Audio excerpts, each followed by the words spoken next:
Bonjour et merci beaucoup de nous rejoindre sur Télévision Futur Média, jeudi 19 novembre 2015, exactement 7h17. Merci d'être avec nous. On se retrouve comme tous les matins. Nous sommes ensemble jusqu'à 11h. C'est parti avec d'abord le premier rendez-vous d'information de ce jeudi matin. Des infos présentées tout de suite sous forme de bulletin par Fatima Ba Diakhaté. Bonjour Fatima. Bonjour Pape Cher, bonjour également à vous, chers téléspectateurs. On y va pour les infos? C'est parti.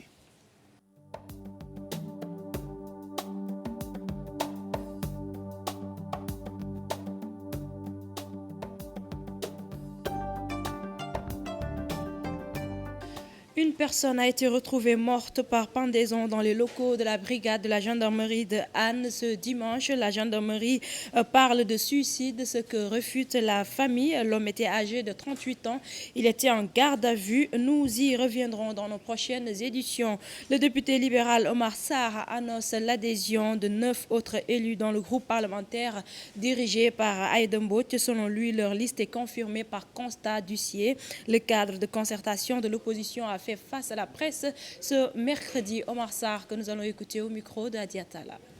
Nous avons quand même eu, en tant que député du groupe parlementaire des libéraux et démocrates, avec notre présidente Aïda Mbodj, nous avons quand même eu des actions supplémentaires pour montrer au président de l'Assemblée nationale que dans le groupe initial, il y a une majorité très forte.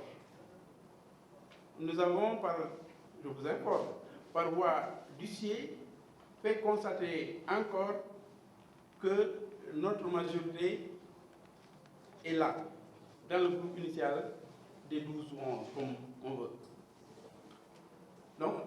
Donc il y a eu encore un constat, par PV, un constat d'huissier sur cette question précise que nous avons envoyée au président de l'Assemblée nationale.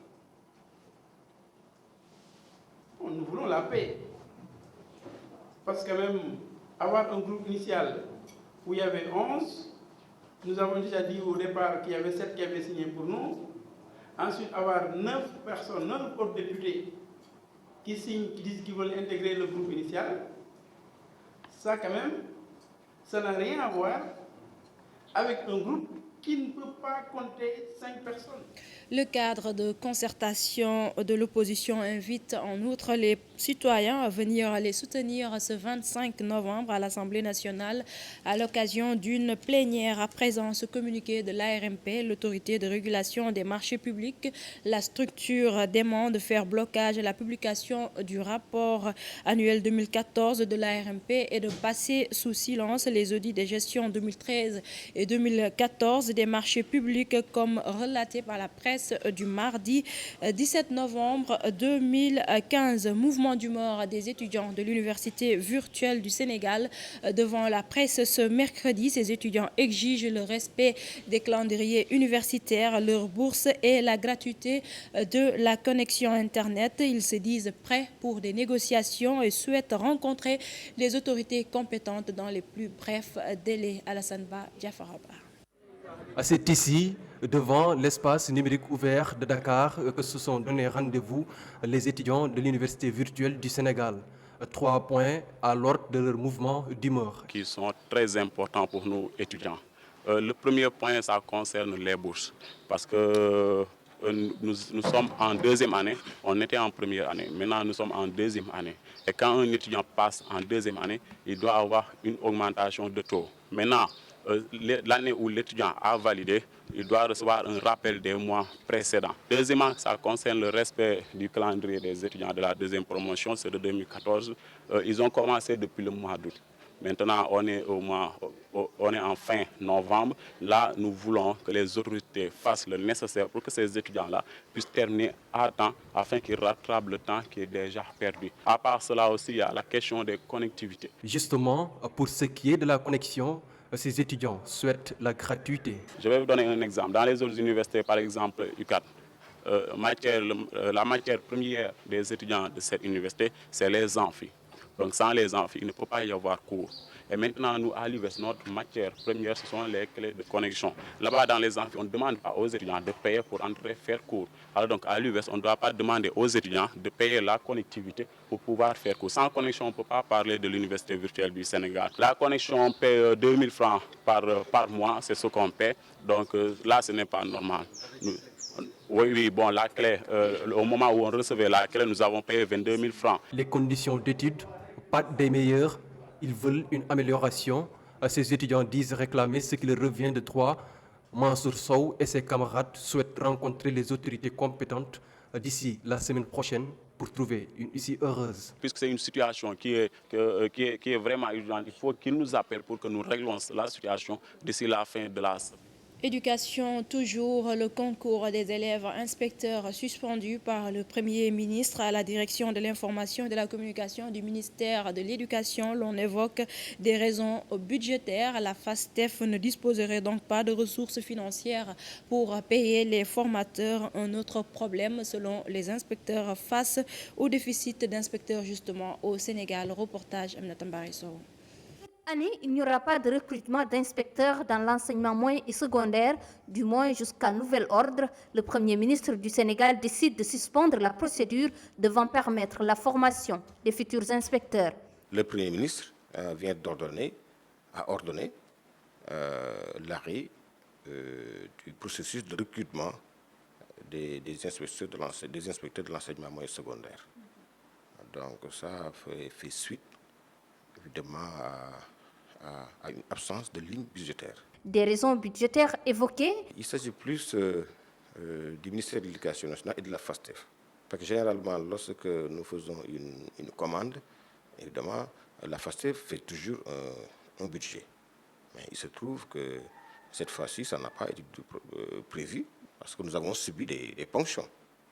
Nous avons subi des ponctions qui sont venues gréver donc notre budget. C'est des choses qui arrivent, c'est des impondérables, c'est des chocs exogènes que nous ne pouvons pas prévoir. Et pourtant, le système éducatif sénégalais souffre aujourd'hui d'un déficit d'inspecteurs. L'exemple donné par cette inspectrice en activité en est une illustration. Pour ce qui est de l'IA de Pikine-Guédiawaye, nous n'avons qu'un seul inspecteur du moyen secondaire, qui est inspecteur d'ailleurs de vie scolaire, je pense. Il n'y en a qu'un seul.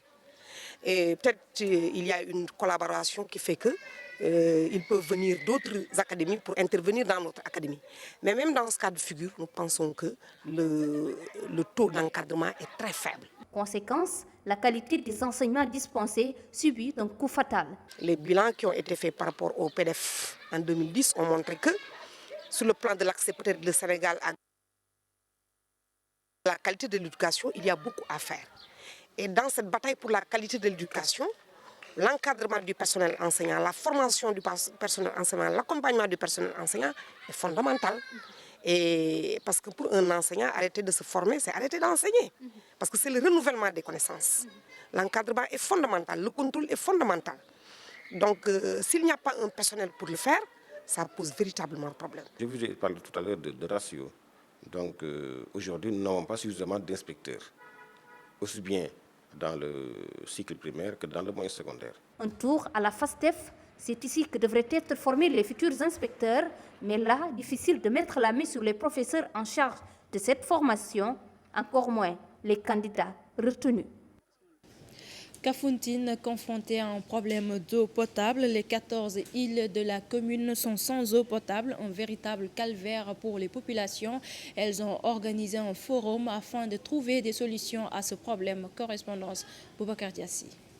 Paradoxe de Kafountine, une commune de 19 villages, dont 14 îles. Mais des îles qui ont du mal à trouver la moindre goutte d'eau potable et les femmes en souffrent le plus. C'est les insulaires. Les femmes des îles, l'accès est excessivement difficile. Ils ont manque d'eau. C'est l'élément principal. Ça vraiment, je veux que l'État, le président, revoie sur ça et essayer d'aider. La souffrance des femmes des 14 îles de Kafountine ne se limite pas à la recherche d'eau potable. Il y en a bien d'autres. Les femmes des îles travaillent dans des conditions très difficiles. Je veux dire les femmes de la commune, n'est-ce pas? Même si ces conditions diffèrent d'un milieu à un autre, mais on se rend compte que Le milieu insulaire est un milieu non seulement difficile d'accès, ce qui fait que le travail des femmes devient du coup difficile. Tous ceux qui s'activent dans le domaine du maraîchage, par exemple, ont des difficultés pour acheminer leurs produits vers le marché de consommation. Pour résoudre leurs problèmes, ces femmes organisent un forum grandeur nature à Kafountine auquel a pris part la responsable du Haut Conseil du dialogue social. Nous avons pris contact avec le ministre de tutelle, le ministre délégué Moustapha Diop, qui va les accompagner. Nous avons déjà, en tout cas, pris contact avec lui pour qu'à l'issue du forum, celles qui n'avaient pas pu bénéficier du financement du PAPEJ puissent en tout cas en bénéficier. Mais avec une priorité pour les femmes des îles qui ont des difficultés d'accès à l'eau potable. Vous savez, accès à l'eau potable aujourd'hui, j'allais dire que c'est quand même difficile. Parce que l'eau, c'est source de vie. Ces femmes ne perdent pas l'espoir de sortir de l'ornière un jour ou l'autre. Sport à présent, le Comité national olympique du Sénégal et celui de l'Italie viennent de finaliser un partenariat pour permettre aux athlètes sénégalais d'avoir une bonne préparation pour les Jeux africains, les Jeux olympiques de Rio 2016. De ce fait, l'équipe nationale féminine de basket va bénéficier d'infrastructures sportives. Toutefois, le CNOS espère une médaille olympique en 2016. Pape Faragning, Mardien. Les athlètes sénégalais vont bénéficier d'une bonne préparation en vue des Jeux olympiques Rio 2016.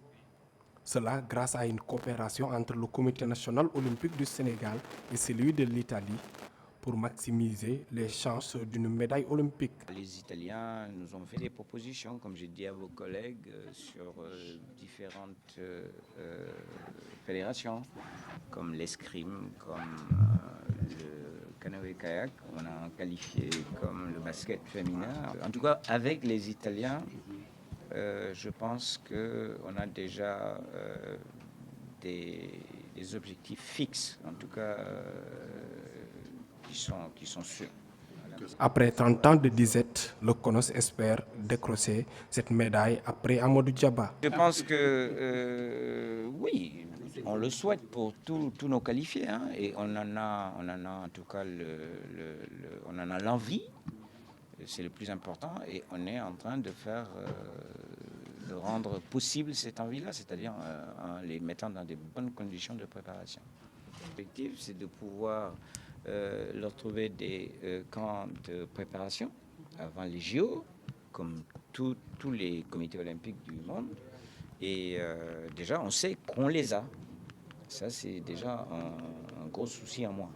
En attendant d'autres qualifiés. Maintenant, si d'autres pays nous accordent leur coopération, on est demandeur. Les deux présidents Ndiaye Ndiaye et Giovanni Malago espèrent avec ce partenariat, les athlètes sénégalais seront mieux outillés, surtout en natation. En 2017, un programme commun sera établi pour toutes les disciplines. Pape Faragning, sur la mise en examen du président Lamine Diack pour corruption, le CNOS affiche son soutien comme la France l'a fait pour Michel Platini. Diagne Ndiaye, que nous allons écouter au micro de Pape Faragning. Vous avez vu le communiqué du comité olympique, je pense. Je pense que vous, moi, n'importe qui a ce qu'on appelle la présomption d'innocence. Tant que ta culpabilité n'a pas été validée par les juges, chaque homme, chaque femme est innocent. Voilà. Et je constate que quand il s'est agi de Platini, le gouvernement français, le Premier ministre, le Président de la République l'ont soutenu fortement.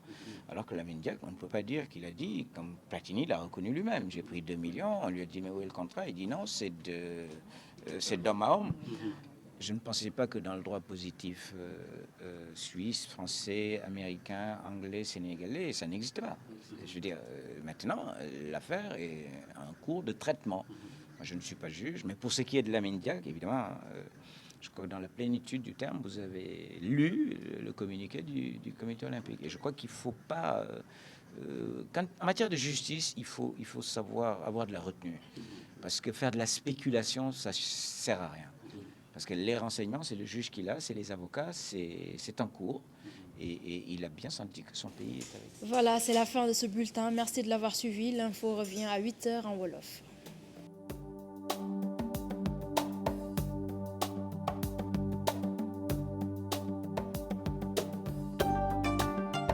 Merci Fatima, c'était le premier journal de ce jeudi matin. La rédaction que l'on retrouve à 8h, ce sera pour un autre journal qui vous sera présenté en wolof. mbokk yi mbaa jàmm ngeen fanaane ñu ngi leen di gërëm ci ànd bi ak télévision Futur Média gërëm rédaction bi ci journalu français bi ca kanam nga dellu siwaat Fatima pour journal bi ci wolof waaye laataa ngay dem dañuy jàll ci météo bi laataa ñuy dem ci yéenekaay yeeg seeni xët muy revue des titres yéenekaay yi tey jeudi 19 novembre 2015 yeewu nañu tey ji ci suba gi météo ko wax ak lu toll fii ci Ndakaaru ci 25 degrés. 25 degrés Pape Cheikh daanaka coppite gu bëri amul ci température yi li ñu amoon daanaka démb moom la ñu amaat tey seddaay baa ngi nuy si ndànk-ndànk ndax peexum fajar geek guddi gi nemmeeku nañ ko léegi daanaka fépp ci Sénégal rawatina ci bët saalumu réew mi ca Kédougou ndax Kédougou moom mooy am température bi gën a tuuti ci suba teel gi di 20 degrés bi gën a mag 25 degrés fii ci Dakar lay doon ak ca Saint-Louis Podor dina am 23 degrés Matam 24 degrés Linguère 22 degrés Diourbel 23 degrés Kaolack 23 degrés Tambacounda 24 degrés Ziguinchor 23 degrés Kolda 22 degrés température yooyu dinañu yéeg ci ngoon gi ba yegg si 41 degrés di température bi gën a mag ca Linguère ak ca Tambacounda lay doon bi gën a tuuti 31 degrés fii ci Dakar Saint-Louis dina am 37 degrés Podor 39 degrés Matam itam 39 degrés Diourbel 40 degrés Kaolack 38 degrés Ziguinchor 36 degrés Kolda ak Kédougou 35 degrés ñu wax ci marée yi géej gi nag yéegoon na ci guddi 1h45 dina yéegaat itam 14h35 géej gi dina wàcc bu ci kanamee tuuti 8h15 wàccaat 20h25 ñu wax ci jant bi moom nag fenk na bi 7h tegale 13 minutes ñu ngi yaakaar itam muso bu juróom benn waxtu ci ngoon tegale fanweeri simili ak juróom-ñaar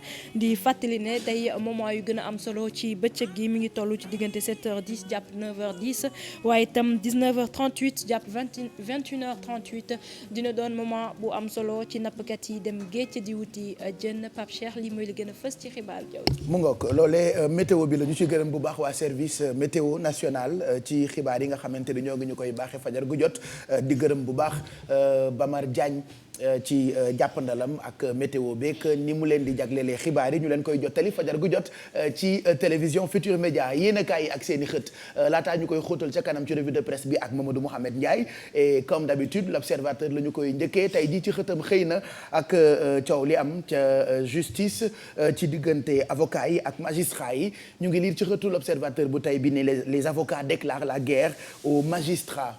waaw loolee Pape Cheikh mi ngi soxal ay kàddu yoo xamante ni maître Mame Adama Gueye yëkkati woon na ko jëmale ko ci magistrat yi ne ñu ëpp ci ñoom daal daanaka dañ leen di faral di ger loolee métti woon leen ba ñu jox maître Mame Adama Gueye benn citation directe coow loolee nag moom moo jógaat ba mel na jamono ji daal ñàkk déggoo gu métti moom moo am diggante avocat yi ak magistrat yi ñu ne nag xeex bi Pape Cheikh du yomb ci ñaari pàcc yëpp. ba ci yéenekaay bi di enquête guéguerre la ko tuddee ci diggante magistrat yi ak avocat yi ñoo ngi lire ci xëtu enquête ni la justice se déchire ndax Pape Cheikh ñaari pàcc yooyu bokk nañ ci ñi ëpp doole ci wàllu yoon fii ci Sénégal di avocat yi ak magistrat yi ñoom nag jamono ji daanaka juboowuñu loolee ginnaaw bi ñu leen tuumaale ñoom magistrat yi ne dañ leen di ger léeg-léeg ñu daal di doon tontu rek maître Mame Adama Gueye jaarale ko ci ab citation directe mu mel na jamono ji avocat yi itam fas nañu yéene daal riposte waat janook ñi nga xamante ne moom moo di magistrat yi coow li ñu ne jeexagul.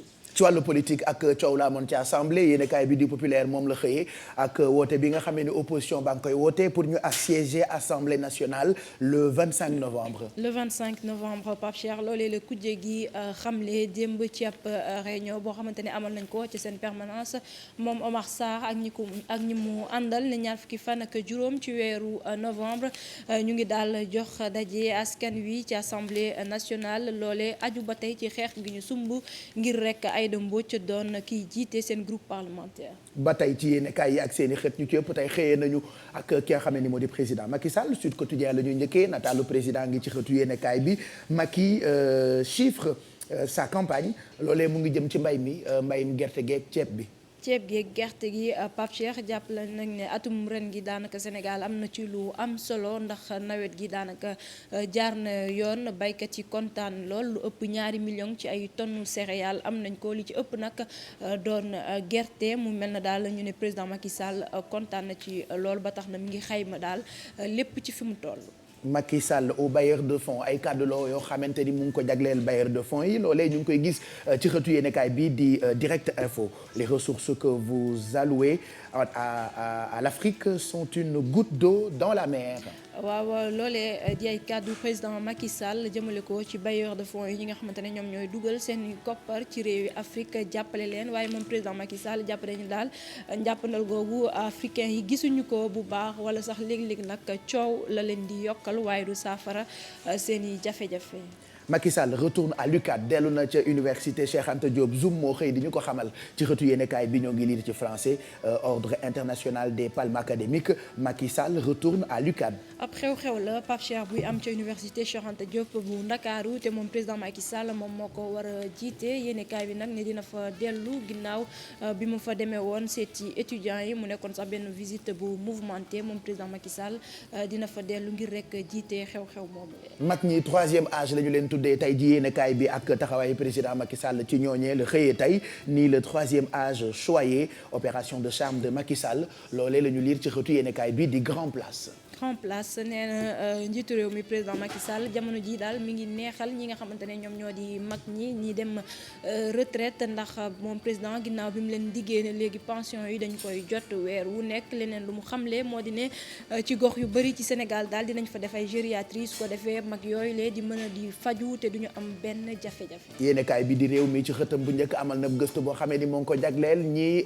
toog ci pàcc bi ñuy jagleel lépp lu jëm ci wàllu communication bu président de la République bi mu toogee ci bopp nguur gi ba tey ñu ngi liir ci xëtu yéenekaay bi ni ñoom ñooñee sax boobu ba tey ku nekk ngi jóg di abal sa moroom ñëwaat toog te efficacité bi des na loolu moo tax ñuy liir ci français ci réew mi ni les hommes passent l'inefficacité demeure. L'inefficacité demeure loolee soxal communication bu président Macky Sall ñi ne nag ay jafe-jafe dëgg moom moo ci am ñu ne nag moom président Macky Sall bi mu jëlee nguur gi ak léegi daanaka ci wàllu communication ñu bëri jaar nañ fa waaye li ñu gis daal moo di ne ba tey am na lu bëri loo xamante ne war nañ koo xoolaat ci communication njiitu réew mi Zoom wala bokk réew mi fësal ay nataal yu ci mel na Abou Abel Thiam waaye itam Souleymane Jules Diop ak ñeneen ñoo xamante ne jege woon nañu lool.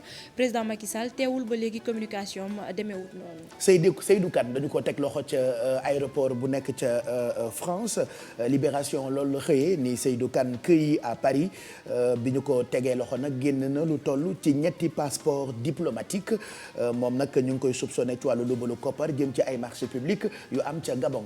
waaw Pape Cheikh Seydou Kane moomu lee doomu Mali la bu ñu jàpp ci Sénégal bu ñu jàpp ca France waaye fekk ci moom ab passeport diplomatique bu Sénégal moom nag dañu koy tuumaal daal koppar goo xamante ne doon nañ ko seetal ñu ne nag ambassade bu Sénégal bu nekk foofulee ca France am na ñoo xamante ne daaw na jëflante ak ñoom mu nekk coow loo xamante ne Libération tey ci la xëy. yéenekaay bi di Stade ñëwaat na ci match bi amoon bërki démb ci diggante Sénégal ak Madagascar le jeu et la défense décrié une qualification et des doutes loolee sax ñun waxtaane nañu ko démb ci tàggat yaram ci yeewu leen bi waaye loolu la xëyee tey moom. moom la xëyee tey Pape Cheikh comme ni nga ko waxee ñu ngi des ba tey di jàngat rek ñi nga xamante ne noonu la équipe nationale bu Sénégal doxalee ci matcham bi doxoon digganteem ak Madagascar ñu ne nag gaynde yi donte ñoom ñoo gagné am na lu bëri loo xamante ne war nañ ko xoolaat ci jeu bi rawatina ci défense bi. Luc Nicolaï wax na ni dina tëgg revanche du siècle loolee ñu ngi koy gis ci xëtu yéenekaay bii di sunu làmb revanche boobu la nag nar a am ci diggante Balla Gaye ak Modou Lo. nee na daanaka combat boobule taxaw na presque loolu ñu ngi koy liir ci xëtu sunu làmb tey. waaw loolee la Luc Nicolaï xamle ne mi ngi dox diggante ki nga xamante ne moom moo di Balla Gaye ak Modou Lo mu soxal combat boo xamante ne revanche lay doon parce que moom Balla Gaye moo daanoon Modou Lo waaye Pape Cheikh boo xoolee itam ci yéenekaay bi Pape Abdou Fall mi ngi ci xamle ne moom mi ngi dox combat Modou Lo Gris Bordeaux. yéenekaay yaa ngi noonu ñu ngi lay gërëm bu baax Fatima Ba Jaxate ca kanam Mouhamed Ndiaye Abdoulaye dina yegg si ci plateau bi bu ko defee mu gën ko xóotal ci revue de presse bi ñu bàyyi la nga daw liggéeyaat tuuti taataani xibaar ndax fileek 18 minutes dina tombé ak 8 heures jot di nga ñëwaat pour présenter ñu journal bi ci wolof mbokk yi ñu ngi leen di ñaanal jeudi bu neex ci télévision Futur Média. On va retrouver tout de suite Abdoulaye Diédhiou pour la présentation du menu du quotidien L'Observateur de ce jeudi 19 novembre 2015. Bonjour Abdoulaye. Bonjour Pape Cheikh Diallo, bonjour à toute l'équipe de Yeewu Leen. Comme d'habitude, c'est tout à l'heure que je vous retrouve pour la présentation du menu de l'Observateur du jour qui barre sa une, le contentieux entre avocats et magistrats. La guerre annoncée entre les avocats et les magistrats a commencé. C'est le Conseil de l'ordre des avocats qui a lancé le premier missile. Dans un avis distribué dans tous les cabinets, le bâtonnier maître Ahmed Bah demande à ses confrères de se mettre en ordre de bataille contre l'injustice et la corruption. Également à la une de l'Observateur, la Sénélec qui menace de couper l'électricité à Dantec, Fann, Ogui pour non-paiement de factures. Ça risque de tourner très mal dans les hôpitaux du Sénégal. La Sénélec a décidé d'aller en guerre contre les hôpitaux qui lui doivent de l'argent. Cela pour non-paiement de factures d'électricité. Les malades vont en pâtir si rien n'est fait pour stopper la guerre que Sénélec vient d'engager contre les structures sanitaires. Les hôpitaux comaristiques de Dantec, Fann, Hôpital Général de Grand Yoff, entre autres, sont dans le collimateur de la Sénélec. Composition des poules des éliminatoires du Mondial 2018, nous parlons sport. Placé dans le chapeau 1, le Sénégal évite la Côte d'Ivoire, l'Algérie et le Ghana. La FIFA a officialisé la composition des chapeaux du tirage au sort du troisième tour de qualification pour la Coupe du Monde Russie 2018. Placés dans le chapeau 1, les Lions sont assurés de ne pas affronter quelques gros du continent dans le dernier tour des éliminatoires de la Coupe du Monde 2018, à l'image de la Côte d'Ivoire, l'Algérie et le Ghana. Ceci par la grâce du classement FIFA. Fait divers pour terminer, nous nous rendons à Louga. Des chants religieux virent à la bagarre. Interdit de micro, Khadim Sall poignarde 2 de ses condisciples. Et Khadim Sall a été arrêté et poursuivi pour coups et blessures volontaires. Attrait devant le tribunal correctionnel de Louga, il a été déclaré coupable et condamné à 6 mois ferme. Le jeune homme avait poignardé 2 membres d'un daïra qui lui avait, tenez-vous bien, refusé le micro lors des chants religieux qu'ils organisaient. Voilà, Pape Cheikh Diallo, c'était tout pour la présentation du menu de l'Observateur du jour. À vous, à toute l'équipe de Yeewu Leen, aux lecteurs. Merci Abdoulaye. On remercie toute la rédaction du quotidien L'Observateur. C'était la présentation du menu de ce jeudi. Nous remercions Abdoulaye Diédhiou ainsi que toute la rédaction de L'Observateur. Di leen fàttali itam ne bu ngeen bëggee tàggoo ak kumpa sax leen ci di yër suñu site internet bi di www.igfm.sn. 7h44 mooy doog a jot. On va retrouver tout de suite Zeyna pour horoscope bi ñu mën a xam tey suñuy signe lu mu ñu naral ci jeudi bi.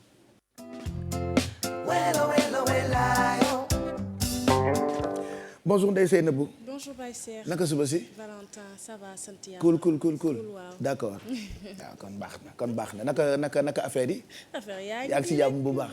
alors horoscope comme tous les matins dañuy commencer ak bélier yi. comme tous les matins bélier yi la ñuy tàmbalee Pape Cheikh tey jii nag nee nañ leen même bu fekkee ne ñi ngi traverser une période boo xamante ne dafa xaw a difficile dina leen permettre ñu def des choix et de devenir plus réaliste ci projet yoo xamante ne ñu ngi koy am tey jii nag ñu ngi leen di diggal nañu profito de cette journée pour ñu réfléchir bu baax a baax ci seen sort.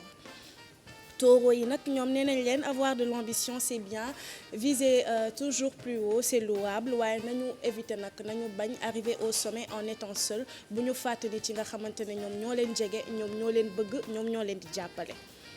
Gémeaux yi ñoom nee nañ leen nag le travail jamono ji mi ngi tenir une place prépondérante dans votre vie waaye nag yéen a ngi gis les choses en grand yéen a ngi programmer des vues à long terme te su ngeen moytuwul nag fan yi ci seen cadre liggéey di ngeen def benn voyage. Cancer yi tey nee nañ leen des pensées coquines tey jii mi ngi occuper seen esprit vous n'arrêtez pas nag de vous projeter mentalement dans les bras de l'être aimé et cela promet tey jii kat sur le plan amoureux di ngeen am une journée extraordinaire. Lion yi nee nañ leen tey jii kat vous connaîtrez le repos du guerrier yéen nag lion yi da ngeen am le sens du devoir accompli et partant du principe que toute peine mérite récompense tey jii na ngeen octroyer seen bopp une pause bien gagnée ngeen noppalu bu baax a baax mais nag di ngeen vous saurez profiter de l'instant présent. vierge yi ñoom jamono ji nag ñu ngi nekk au four et au moulin ñu ngi leen di digal nag ñu bañ cee sore n'en faites pas trop sinon rek seen santé dina ko yëg bu baax a baax waaye nag xool leen naka ngeen di def ba réorganiser seen emploi du temps. Balance yi nee nañ leen nag ñoom tey jii seen forme physique mi ngi revenir en force te loolu dina leen permettre ba ñu am la chance de gagner une plus grande indépendance dans leur vie bu fekkoon ne nag nangu nañu def yeneen risque jël yeneen i risque seen vie dina gën a radieuse nañu xalaat bu baax a baax xool naka la ñuy def daal ba jël ay risques supplémentaires. Scorpion yi ñoom nag grâce à l'autorité naturelle qui émane de vous tey jii kat di ngeen mën a fësal seen personnalité di ngeen mën a fësal bu baax a baax li nga xamante ne moom mooy seen créativité pensez tout de même à accorder un peu de temps à votre famille. Sagittaire yi tey jii dina am de nouvelles intéressantes yoo xamante ne di ngeen ci jot te nouvelles yooyu dinañ leen pousser ba ngeen réfléchir sérieusement à la question posée seen opinion nag ci sujet bu délicat boobu bu ngeen moytuwul dina xaw a choquer nit ñi ba tax na dañ leen di digal ngeen modérer seeni ay affirmations pour éviter tout conflit. Capricorne yéen nag tey yéen a ngi am des idées nouvelles ñu ngi leen di digal ngeen topp seen inspiration yéen a ngi nekk en pleine forme dem leen nag faites de nouvelles découvertes d'autant plus que tey jii kat fu ngeen dem dinañ leen apprécier tey jii kat da ngeen neex a bëgg ñëpp a leen di bëgg macha allah. Verseau yi nee nañ leen c'est la période de l'année bi nga xamante ne mën ngeen a donner le meilleur de vous même sur le plan social ba tax na nag pensées négatives yi nga xamante ne yéen a ngi koy am de temps en temps dàq leen ko ci seen esprit et continuer de progresser. Poisson yi ñoom ñu ngi ressentir le besoin de faire une pause tey jii dinañ mën a profiter d'une occasion agréable pour respirer et faire le point après cela nag dinañ am une activité débordante boo xamante ne dina leen permettre ñu combler tuuti retard boo xamante ne amoon nañ ko mais heureusement que retard boobu ce n'était pas aussi important que ça te dinañ ko mën a rattraper Pape Cheikh loolu la ñu andi woon ci horoscope bu tey yem ak jeudi 19 novembre 2015. D'accord loolu horoscope bi la di nga dem léegi nii fekki ñi ci biti puisque jeudi matin bi dañ leen di présenter ay mbir yu bokk ci bépp xeetu arts martiaux je vois un champion dehors mais di nga waxtaan ak moom muy maître Thioub tey moom nga ñu indil ak li mu ñu indil ci wàllu arts martiaux mais sinon tout à l'heure di nga àndandoo ak internautes yi ci page Facebook bi.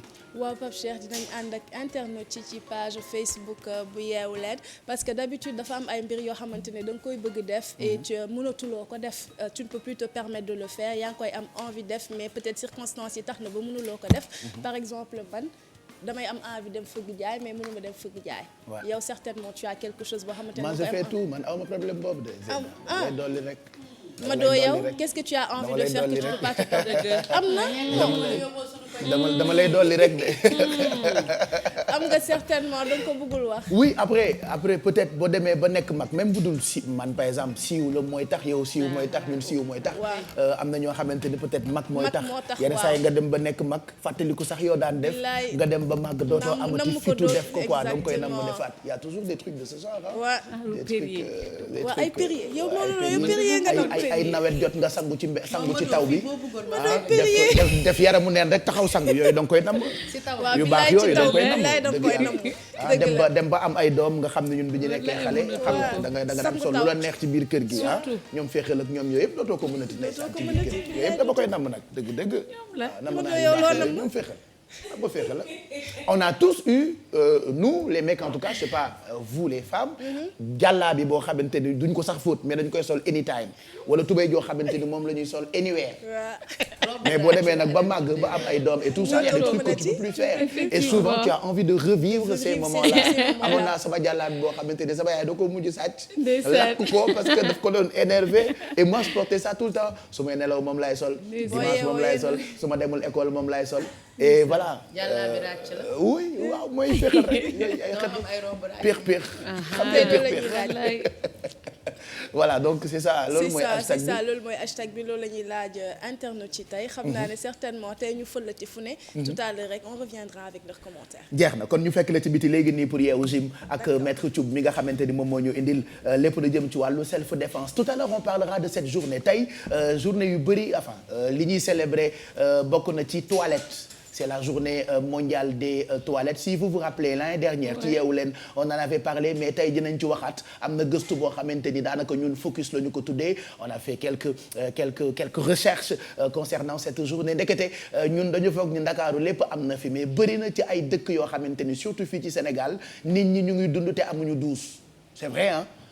Après quand tu as des trucs tu as l'impression que ñëpp am nañu ko mais am na ci ay même fii Ndakaaru ay genre bidonville wala ay bërëb yoo xamante ni nit ñë fa dëkk amuñu douche donc finalement seeni mbir ci mbedd bi la ñu koy defee wala ci àll bi et on ne sait jamais dafay jur ay gàllankoor yoo xamante ni on ne sait jamais alors Mado wutal nañu yeneen dëkk yi naka lañ koy célébrer ak ay publicités yoo xamante ni def nañu ko pour sensibiliser Bijou nous a trouvé un bus boo xamante ni excrément humain koy dawal dégg naa ci énergie la jógee comme yaay ministre chimie il paraît que énergie mooy dawal bus bi ñoom ginnaaw kër ak ñoom seen on va regarder tout ça pour parler de cette journée bi ñu jagleel toilette et puis tey c'est la journée de l'homme am na journée de la femme mais am na journée de l'homme muy tey mais malheureusement journée bi amul bayre voilà c'est pas normal journée bu amul buzz alors que bu doon 8 mars la ba tey tout le monde en parle télévision yi dañuy changer seen ay programme rajo yi changer seen ay programme dëkk bi yëpp di waxtaane journée de la femme alors que tey journée de l'homme personne n'en parle mooy bis bi gën a ñàkk buzz ci journée mondiale yi ñuy célébrer et ça me fait très mal pourquoi parce que jigéen yi seen droit yi dañu ko yàgg a bafoué donc bi ñu demee ba reconnaître leen ko la ñu jël benn journée boo xam ne dañ leen ko jagleel pour mettre leen en avant. Mais il y a des hommes qui sont maltraités aussi. Pourquoi on doit se de ces hommes-là? Il y a des hommes qui sont battus, il y a des hommes qui sont maltraités. Et puis ouais, mais et puis yéen jigéen ñi da ngeen commencer fouille parce qu'on parle tellement de vous. Ba finalement les hommes ils ont des problèmes hein. Mais on est leen seen bopp. Man damay ragal ñu dem ba li dal jigéen ñi dal góor ñi ñu dem ba yokk parité pour góor ñi quoi. Non mënagul nekk parce que égalité amagul Pape Cheikh. Voilà. Donc zéro buzz pour tey 19 novembre journée mondiale de l'homme. On parlera de yeneen yoo xamante ni préparé nañu leen ko ci comique next bi la ñu koy waxtaane après journal 8h bi mais en attendant pour ne pas dire en attendant balaa faama cuun di xëm dañ leen di bàyyi ak Zeyna pour yeewu gym.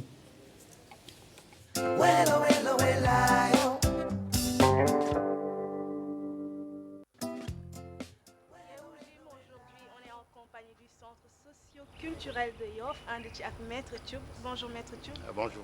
Maître Thioub tey dañu andi self defense mais d'habitude dañuy dégg self defense mais yéen dafa am neneen nu ngeen ko tuddee muy jujutsu. waaw muy jujutsu. Est-ce que mën ngeen ñu gën a expliquer s'il vous plaît. mais jujutsu ça veut dire c'est panoplie de force parce que mais jujutsu boo ko déggee ça veut dire self défense. il y a le karaté il y a l'aïkido et le taekwondo tout ça. D'accord ñett yooyu yëpp moom moo nekk ci biir jujutsu.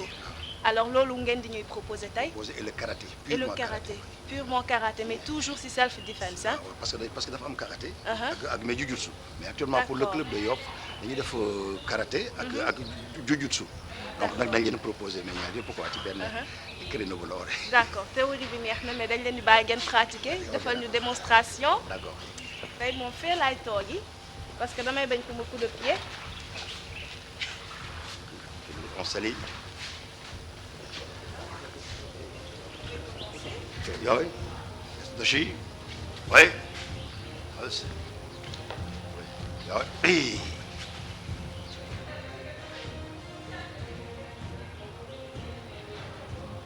Ich. Ni. San. Ich. Ni. San. Seya. Voyez, mais. Donc, on va vous proposer les hypocomité, ce sont des attaques de blocage, parade et riposte. Là, c'est en yo. Non, ils ont l'habitude. Mais le coup, il dit au Jordan. Attaque Jordan, ça veut dire niveau haut, quoi, Jordan. Donc, vous voyez. OK? Déclenché. On le fait au ralenti pour mieux. Il y a une bonne codification du blocage, diaco, rythme normal, regardez toujours, rythme oui, mais au ralenti toujours.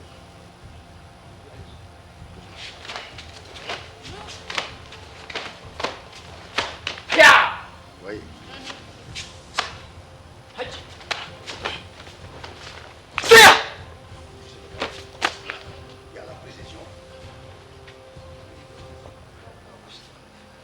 Maintenant, c'est Bintou Goy, ça c'est la cadette du club.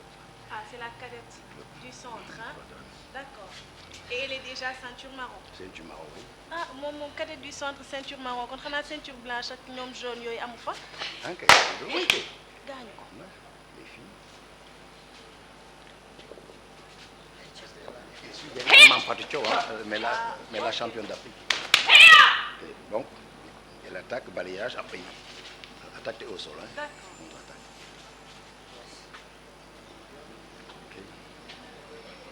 Maintenant, balai toujours, on continue sur le karaté, après on raccroche sur la self-défense. Maintenant, toujours le karaté. Allez, Jimé. Oui, ce sont des attaques précises. Hein. D'accord. Donc, au ralenti, frappe Mawashi Geli, Shitomuchi, dégage, frappe impie. C'est un coup qui part de vos Shudan. Ok. Ok, maintenant, rythme normal.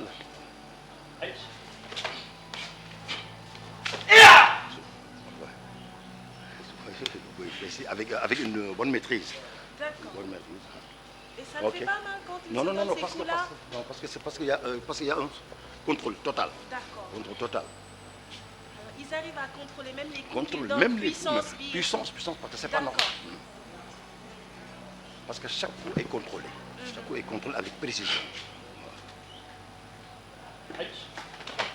Ce fait que c'est un vrai combat en compétition. Est-ce que les coups sont contrôlés? Non, pour les compétitions, les coups sont contrôlés.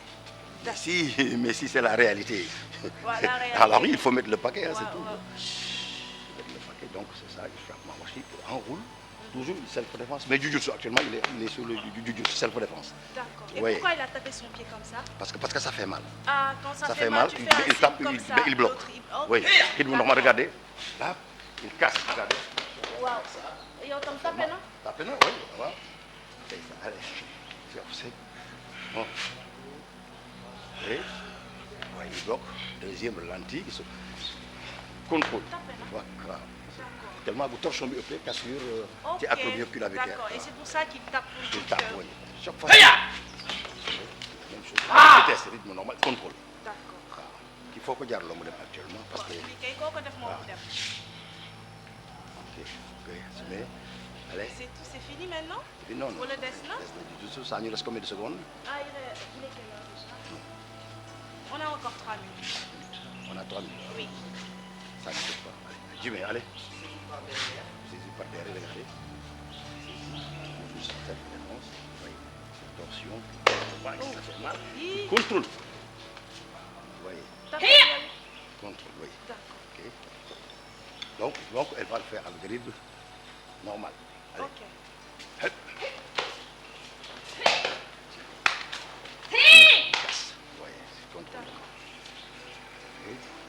Maintenant, mets le couteau. Toujours attaque par derrière avec un couteau. Hein? Regardez ici.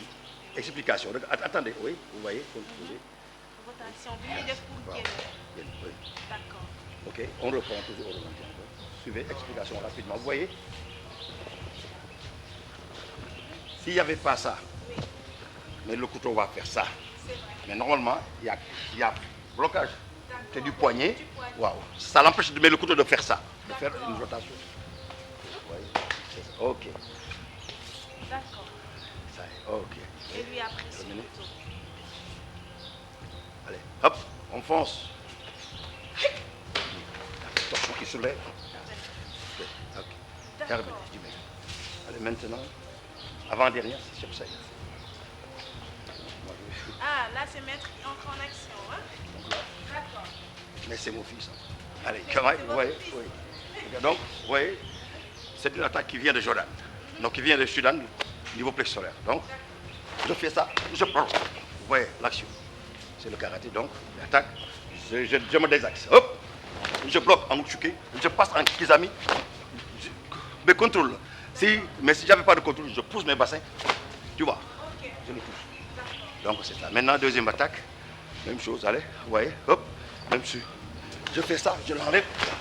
Oui, on reprend. Oui. Je le bloque en surtout king. Je fais un dégagement. Je le pousse en oubli. Ma dernière attaque, c'est le couteau. On termine avec le couteau. Donc, attaque niveau bas-ventre et je l'enlève. Donc, je me désaxe plutôt au ralenti. Je me désaxe. Je l'enlève, je fais ça. Oui. Je fais ça de là. voyez, après je fais une torsion, hop, je casse le bras. Vous voyez. Allez, maintenant rythme normal. Hein. Hop, hop. Hey, hey. Donc c'est ça. Je le fais ça, je bascule. Merci. Ok.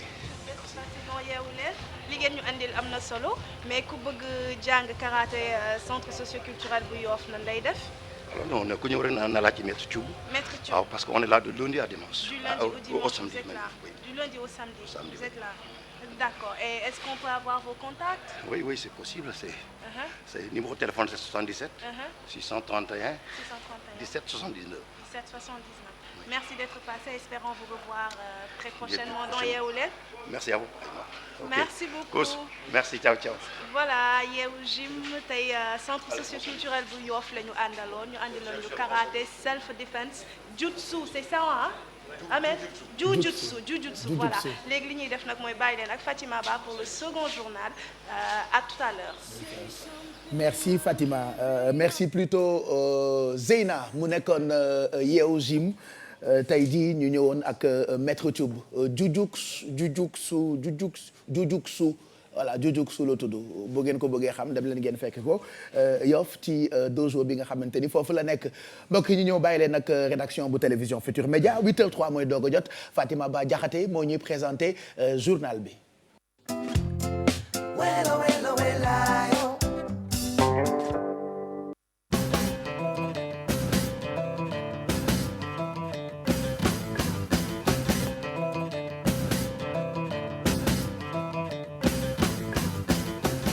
dellu di leen nuyoo di rafetlu seen ànd ak télévision Futur Média xibaar yi ñu dooree kook benn nit bi ñu fekk mu faatu ca locaux yu brigade bu gendarmerie bu Hann gendarmerie nag li mu xamle moo di ne dafa xaru waaye loolee ay mbokkam nanguwuñu ko lu ci mën ci am waa ji moom mi ngi amoon lu toll ci fanweeri at ak juróom-ñett loolee dinañ ci dikkaat ci suñu yeneen jotaay xibaar ñu wax ci député libéral bi di Omar Sarr moom nag li mu xamle moo di ne juróom-ñeent yeneen élu daal ñu ngi leen di xaar ci groupe parlementaire bi nga xamante ne Aïda Mbodj moom moo koy diriger mu ne nag liste boobule benn huissier confirmé na ko ba tax na cadre de concertation de l'opposition bi moom mu ngi ci doon janoog taskatu xibaar yi ñu teewlu Omar Sarr ci micro Diatala.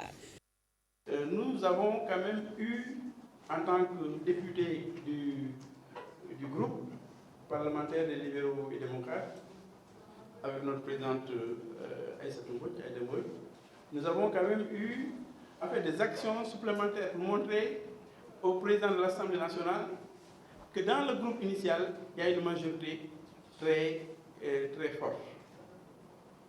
Nous avons, je vous informe, par voie d'huissier, fait constater encore que notre majorité est là, dans le groupe initial des 12 ou 11, comme on veut. Donc, il y a eu encore un constat, par PV, un constat d'huissier sur cette question précise que nous avons envoyée au président de l'Assemblée nationale. Bon, nous voulons la paix. Parce que même avoir un groupe initial où il y avait 11, nous avons déjà dit au départ qu'il y avait 7 qui avaient signé pour nous. Ensuite, avoir 9 personnes, 9 autres députés qui signent, qui disent qu'ils veulent intégrer le groupe initial, ça quand même, ça n'a rien à voir avec un groupe qui ne peut pas compter 5 personnes. ñuy jégalu ci cadre Omar Sarr yooyu la nekk ci nasaraan grand cadre de concertation de l'opposition nag ñu ngi jox daje askan wi ñaar fukki fan ak juróom ci weeru novembre ci buntu assemblée nationale loolee ngir rek xeex gi ñu sumb bu ngir fexe ba Aïda Mbodj des di jiite seen groupe parlementaire boobule ñu wax ci communiqué bu ARMP autorité de régulation des marchés publics ñoom nag daal di nañu weddi yéenekaay yi nga xamante ne génnoon nañu mardi 17 novembre doon xamle rek ne ñoom waa ARTP dañoo lànk ne duñu publier rapport bu 2014 wala boog am yu ay njuuj njaaj yu bëri yoo xamante ne dañ cee teg seen tànk ñu ne nag loolee amul weddi nañ ko loolee jaarale ko ci communiqué boo xamante ne génne nañ ko ñu wax ci mouvement d'humeur étudiant yu nekk ci université virtuelle bu Sénégal ñoom nag maire bu futtu xam ne lu ñu bëgg moo di seen njàng mi jaar yoon ñu respecté calendrier universitaire bi waaye itam seen i bourse ñu di ko jot ci ni mu waree teg ci te connexion bi ñu daal di ko rek def muy gratuite ci ñoom étudiants yi loole nag waral ñu xëy janoo ko taskatu xibaar yi àllarba gi xam ne nag ne noppi nañu ngir rek waxtaan ak kilifa yi waaye loolee nañu ko def ci ni mu gën a gaawee ñu teewlu ci Al Assane Ba Diafara Ba. fii la ci kanamu espace numérique ouvert bu Dakar la étudiant yu université virtuelle du Sénégal joxante ndaje ñetti poñ moom la ki yor seen kàddu yëkkati. parce que dari ñetti mbir yoo xamante ne daf ñu soxal lool te ñu bëggoon ñi nga xamante ne ki nga xamante ne mooy président de la République mu dégg ñu si te mu faale étudiant université virtuelle du Sénégal yi. alors premier point bi nga xamante ne ñi ngi koy ñaxtu mooy li jëm si bourse yi. parce que xam ngeen ni bépp étudiant bu nekk ci université publique état mi ngi lay jàppale di la jox benn bourse boo xamante ne moom ngay mun a jàngee sans ngay am problème sa parent ñu am moyen wala ñu ñàkk moyen. maintenant boo jàllee boo nekkee première année nga jàll dem deuxième année dañ la war a defal benn rappel. ñaareelu mbir bi mooy li jëm ci étudiants yi nga xamante ñoo topp ci ñun parce que ñun 2013 am na ñoo xamante ñi ngi fi ñoom ñoo nekk promotion 2014 maintenant ñooñu depuis mois d'août commencé na ñi ngi jàng. maintenant dañu bëgg parce que ku jàng ku ne dañ la war a évaluer ñu xool est-ce que yow li ñu la jàngal mën na wala matu ndax nga mën a dem deuxième année. maintenant li ñu bëgg ci côté boobu mooy gars yi def le tout ba étudiants yooyu ñu mën a def seen i examen à temps ak seen devoir à temps pour que ñoom li nga xamante ne dañ ko tardé woon ñu mun ko dab. troisième point bi mooy li jëm ci connexion. ci wàllum connexion ñoom étudiants yi ñu ne lu leen gënaloon mooy ñu bañ a fayati. yeneen étudiants yi nga xamante ne ñu ngi ci yeneen université ñoom tey pour ñu def cours il faut ñu am amphi. il faut ñu am amphi tey booy dem di sangu il faut nga am ndox munoo sangu te amoo ndox léegi maintenant ñun léegi dafa mel ni ñu léegi li nga xamante ne mooy seen matière première loolu d'abord mooy jiitu moo war a mun tax yéen ngeen def cours loolu ñun dañu ko bëgg a fayloo donc loolu du yonte si nekkuñu si privé si public la ñu nekk léegi nag ñu ne il faut nag état bi wax ci loolu nu mu gën a gaawee.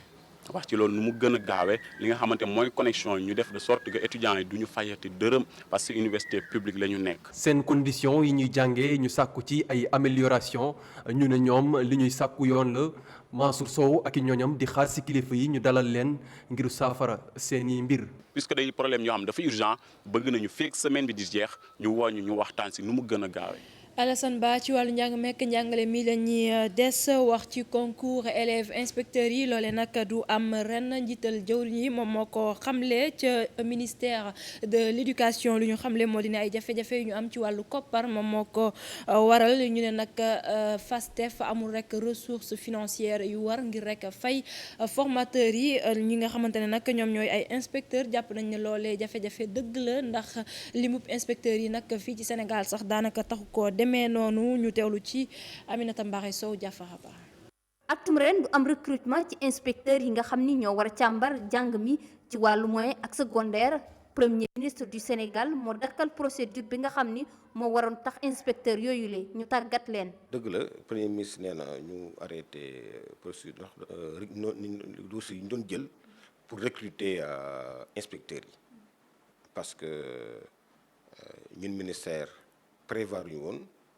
xaalis bi leen di jël bi leen di former. wàllum xaalis lañ ne moo amul. fii ñu waxee yow nii par exemple budget yëpp fonctionné nañ ko ministère de l'éducation nationale am na ligne yu bëri yoo xam ne dagg nañ ko donc wax ma sax mi am na ay salaires yoo xamante ne bii vraiment mën nañ ko bañ a fay te loolu sax maa ngi ñaan vraiment ministère des finances mu jàppale ñu. moonte ci njàngaleem Sénégal inspecteur fi mu toll ni manqué na loolu exemple bi soxna si joxe di ko dëggal. boo xoolee ñun suñu inspection d'académie bu Pikine bi nga xam ne xam naa ko bu baax kenn laa fa gis koo xam ne moom mooy inspecteur de vie scolaire la sax moom mooy dem ci collège yi ak ci lycée yi te fii Guédiawaye rek am nañ fi fukki collège waxuma nag Pikine waxuma Thiaroye waxuma Kër Massar. loolee lu mu mën a jur mooy qualité enseignement yi mën na am mu des. ñëpp xam nañ ne Sénégal tey ñun problème bi ñu am mooy naka la ñuy def ba jàng mi am jeexital ci xale yi ñu koy wax qualité de l'éducation te qualité nag boo ko bëggee faaw ki nga xam ne moom mooy jàngale nga tàggat ko te tàggat jàngalekat dafa laaj carrière am yëpp nga di ko topp moom la ñuy wax formation continue de l'enseignant te loolu inspecteur moo ko mën a def. ku ne xam ne inspecteurs yi aussi bien ci primaire bi que ci moyen secondaire bi doyul kooku moom ñëpp xam nañ ko. donc bu fekkente boo gisee ministère di def yu mel nii c'est pour jouer sur la qualité. daal dinañu jéem a dem ca FASTEF ngir xam ni fa tëddee waaye ci bërëb boobule ñi nga xam ni ñoo waroon former inspecteur yooyu lee ak candidat yi nga xam ni ñoom la ñu waroon former ngir ñu doon ay inspecteur teg leen bët doon na lu jafe. Aminata Mbaare Sow ñu koy jaajëfal. Kafountine moom ay jafe-jafe ci wàllu ndox la gox ba am ci fukki île ak ñeent yi fa nekk daanaka ñoom ñëpp amuñu ndox mu sell mu nekk ay jafe-jafe yoo xamante ne nag soxna yi ñoom ñoo ciy gën a sonn waral nag ba ñu amal FAP forum waxtaanee bi la jafe-jafe ngir rek fexe ba gis ci ay saafara nu mu gën a gaawee ñu teewlu ci ab correspondance bu Boubacar Diassi. bokk na ci lu gën a doy waar ci Kafountine mi nekk am commune bi am fukki dëkk kaw ak juróom-ñeent te ñu gën cee ràññee fukki île ak ñeent waaye benn île ci ñoom amul pepp ndox mu sell te jigéen ñi fa yeewoo ñoo ko gën a yéeg. ndox xool yow imagine toi est-ce que nit mën na dund sans ndox. c'est l'élément principal. waaw loolu vraiment la bëgg ñu tegaat gouvernement bu état bi mu tegaat ci bët si loolu. nga xamante ne ko kooku mu ngi xaar si ndox taw bi kese pour mu naan loolu lu mu réservé boobu bu jeexee jafe-jafe la pour moom parce que kooku mu ngi si dund vraiment yeneen îles yi gis ndox bi dafa xonk pour naan sa problème la. coonay jigéen fukki île ak ñeent yi yemul ci wutum ndox mu sell ndaxte ñu ngi jànkoonteel yeneen jafe-jafe. jigéen yu nekk ci île yi ci gox yi comme foofu noonu dafa enclavé. donc bu ñu defee seen liggéey dañuy am jafe-jafe génn ci marché bi di ko écoulé. ngir jéem a saafaraal seeni jafe-jafe jigéen ñi dañu daal di amal am ndaje ju mag ci Kafountine te ñu ràññee ci teewaay ki jiite au conseil du dialogue social. li ñu bëgg mooy waa Casamance ñu mën a profité li nga xam ne yàlla may nañu ko fi ba pare ndax bu dee mbay mi ñu ne mu ngi noonu bu dee géej gi. mu ngi ñuy jox assainissement fii Kafountine bu ñu nee sàmm même chose donc ñun dañoo nar a rek jàppale nit ñi ñu jox leen ay facteurs yoo xam ne dinañu mën a yóbbu seen bopp ci kanam. lu am ba des mooy jigéen ñi nee nañu am nañu yaakaar ni bés dina am du ñàkk ñu génne ci bile situation. ci wàllu tàggat yaram la ñuy yegg si wax ci comité national olympique bu Sénégal moom nag daal dina lëkkaloo ak bu Italie ñu daal di rek taxawal ab partenariat loole nag dina jàppale rek bu baax a baax athlètes sénégalais yi nga xamante ne ñu ngi waajal Jeux olympiques yi am ci Rio ci atum 2016 su ko defee nag équipe nationale féminine bu basket bi moom dina mën a am ay jumtuwaay ci wàllu tàggat yaram ñu gën di mën a tàggatu waaye nag waa CNOS li ñu bëgg moo di ne équipe yi bu ñuy ñibbisi daal ñu indaale ay médailles olympiques. ñu teewlu ci Pape Farañeek. athlètes Sénégal yi dem ci Jeux olympiques Rio 2016 dinañ am tàggatu bu mucc ayib li ko waral mooy lëkkaloo bi dox ci diggante comité national olympique bu Sénégal ak bu Italie ngir nag ñu yokk seen chance mun a am médaille. ci wàllu jàppale yi nga xam ni comité olympique bu Italie fas na ko yéene jàppale athlètes sénégalais yi nga xam ni déjà qualifié wu gum nañu pour les Jeux olympiques yi di jëm at bi di ñëw 2016 ci Brésil. muy déjà équipe féminine bu basket muy itam qualifié bi nga xam ni qualifié gum na ci canoë kayak ak ñi nga xam ni itam am nañu yaakaar ci ni ci liggéey bi nga xam ni ñu ngi koy def dinañu ak qualifié la ci am solo tam moo di ne xam nga dëkk yu mag yi ñoom ci wàllu ko dëkk bu mel ni Italie ci wàllu infrastructure sportive dañu am ay jumtukaay yu am solo ñu mën a tàggat yu mucc ayib. gannaaw fanweeri at bi nga xam ne Amadou Diaba amoon na boobu la médaille waa CNOS nag ñu ngi yaakaar bi ne yoon ñu indaale ko fii ci réew mi. Je pense que oui, on le souhaite pour tous nos qualifiés et on en a en tout cas on en a l'envie, c'est le plus important et on est en train de faire de rendre possible cette envie-là, c'est-à-dire en les mettant dans de bonnes conditions de préparation. L'objectif, c'est de pouvoir leur trouver des camps de préparation avant les JO, comme tous les comités olympiques du monde. Et déjà, on sait qu'on les a. Ça, c'est déjà un gros souci en moins. ñaari président yi di Njaaña Njaay ak Giovanni Malago ñoom jàpp nañu ak partenariat bi Sénégal dinañu am tàggatu bu mucc ayib rawatina tamit ci wàllu féey te ci atum 2017 ab programme bu yaatu moom la ñuy teg ci bépp xeetu tàggat yaram boo xam ne dinañ ko yóbbu ci Jeux olympiques. jaajëfal ko moom Pape Fara Ñing yéen it naka noonu ci teewlu bi fii la ñuy yem ak yéen ci xibaar juróom-ñetti waxtu yi di leen dig daje benn waxtu ak yeneen xibaar.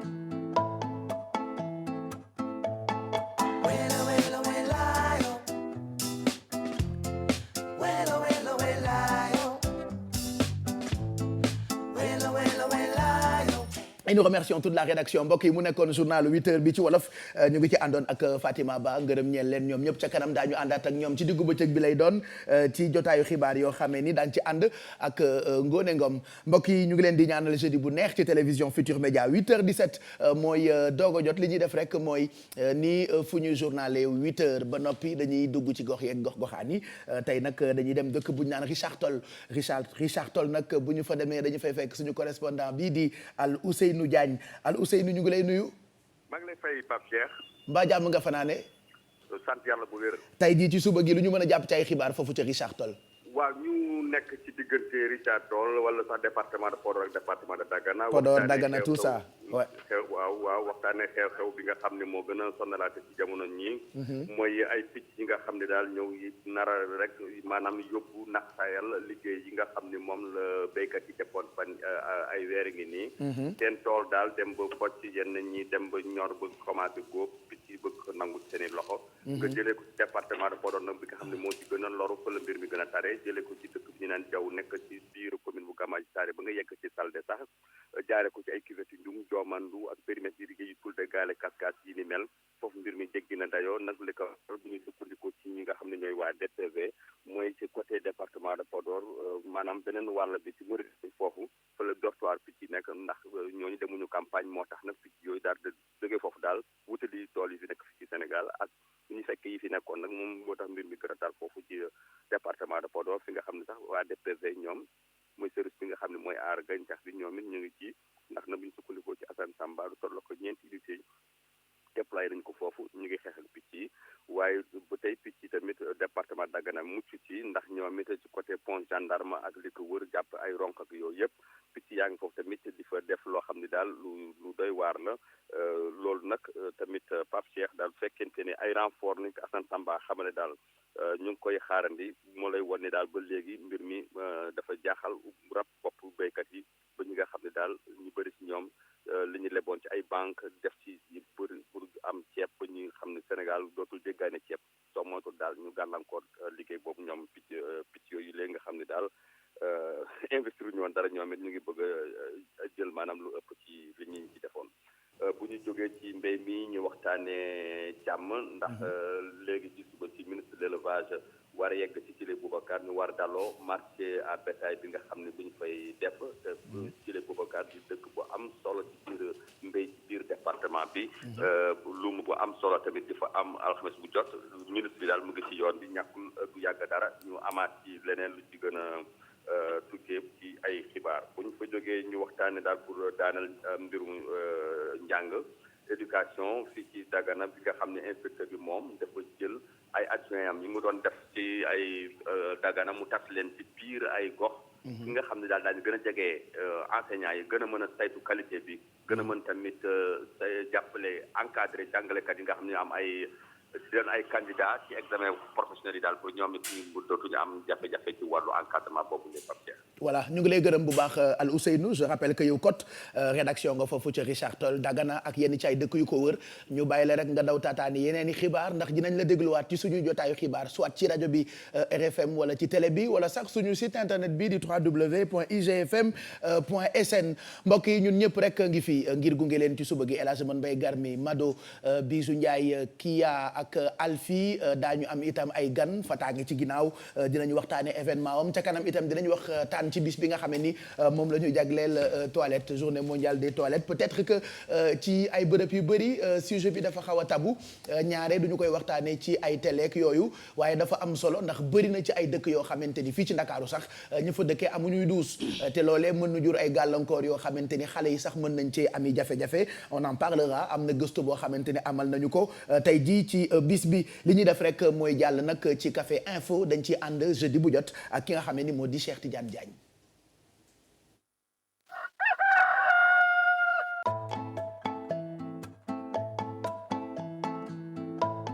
Cheikh Tidiane ñu ngi lay nuyu.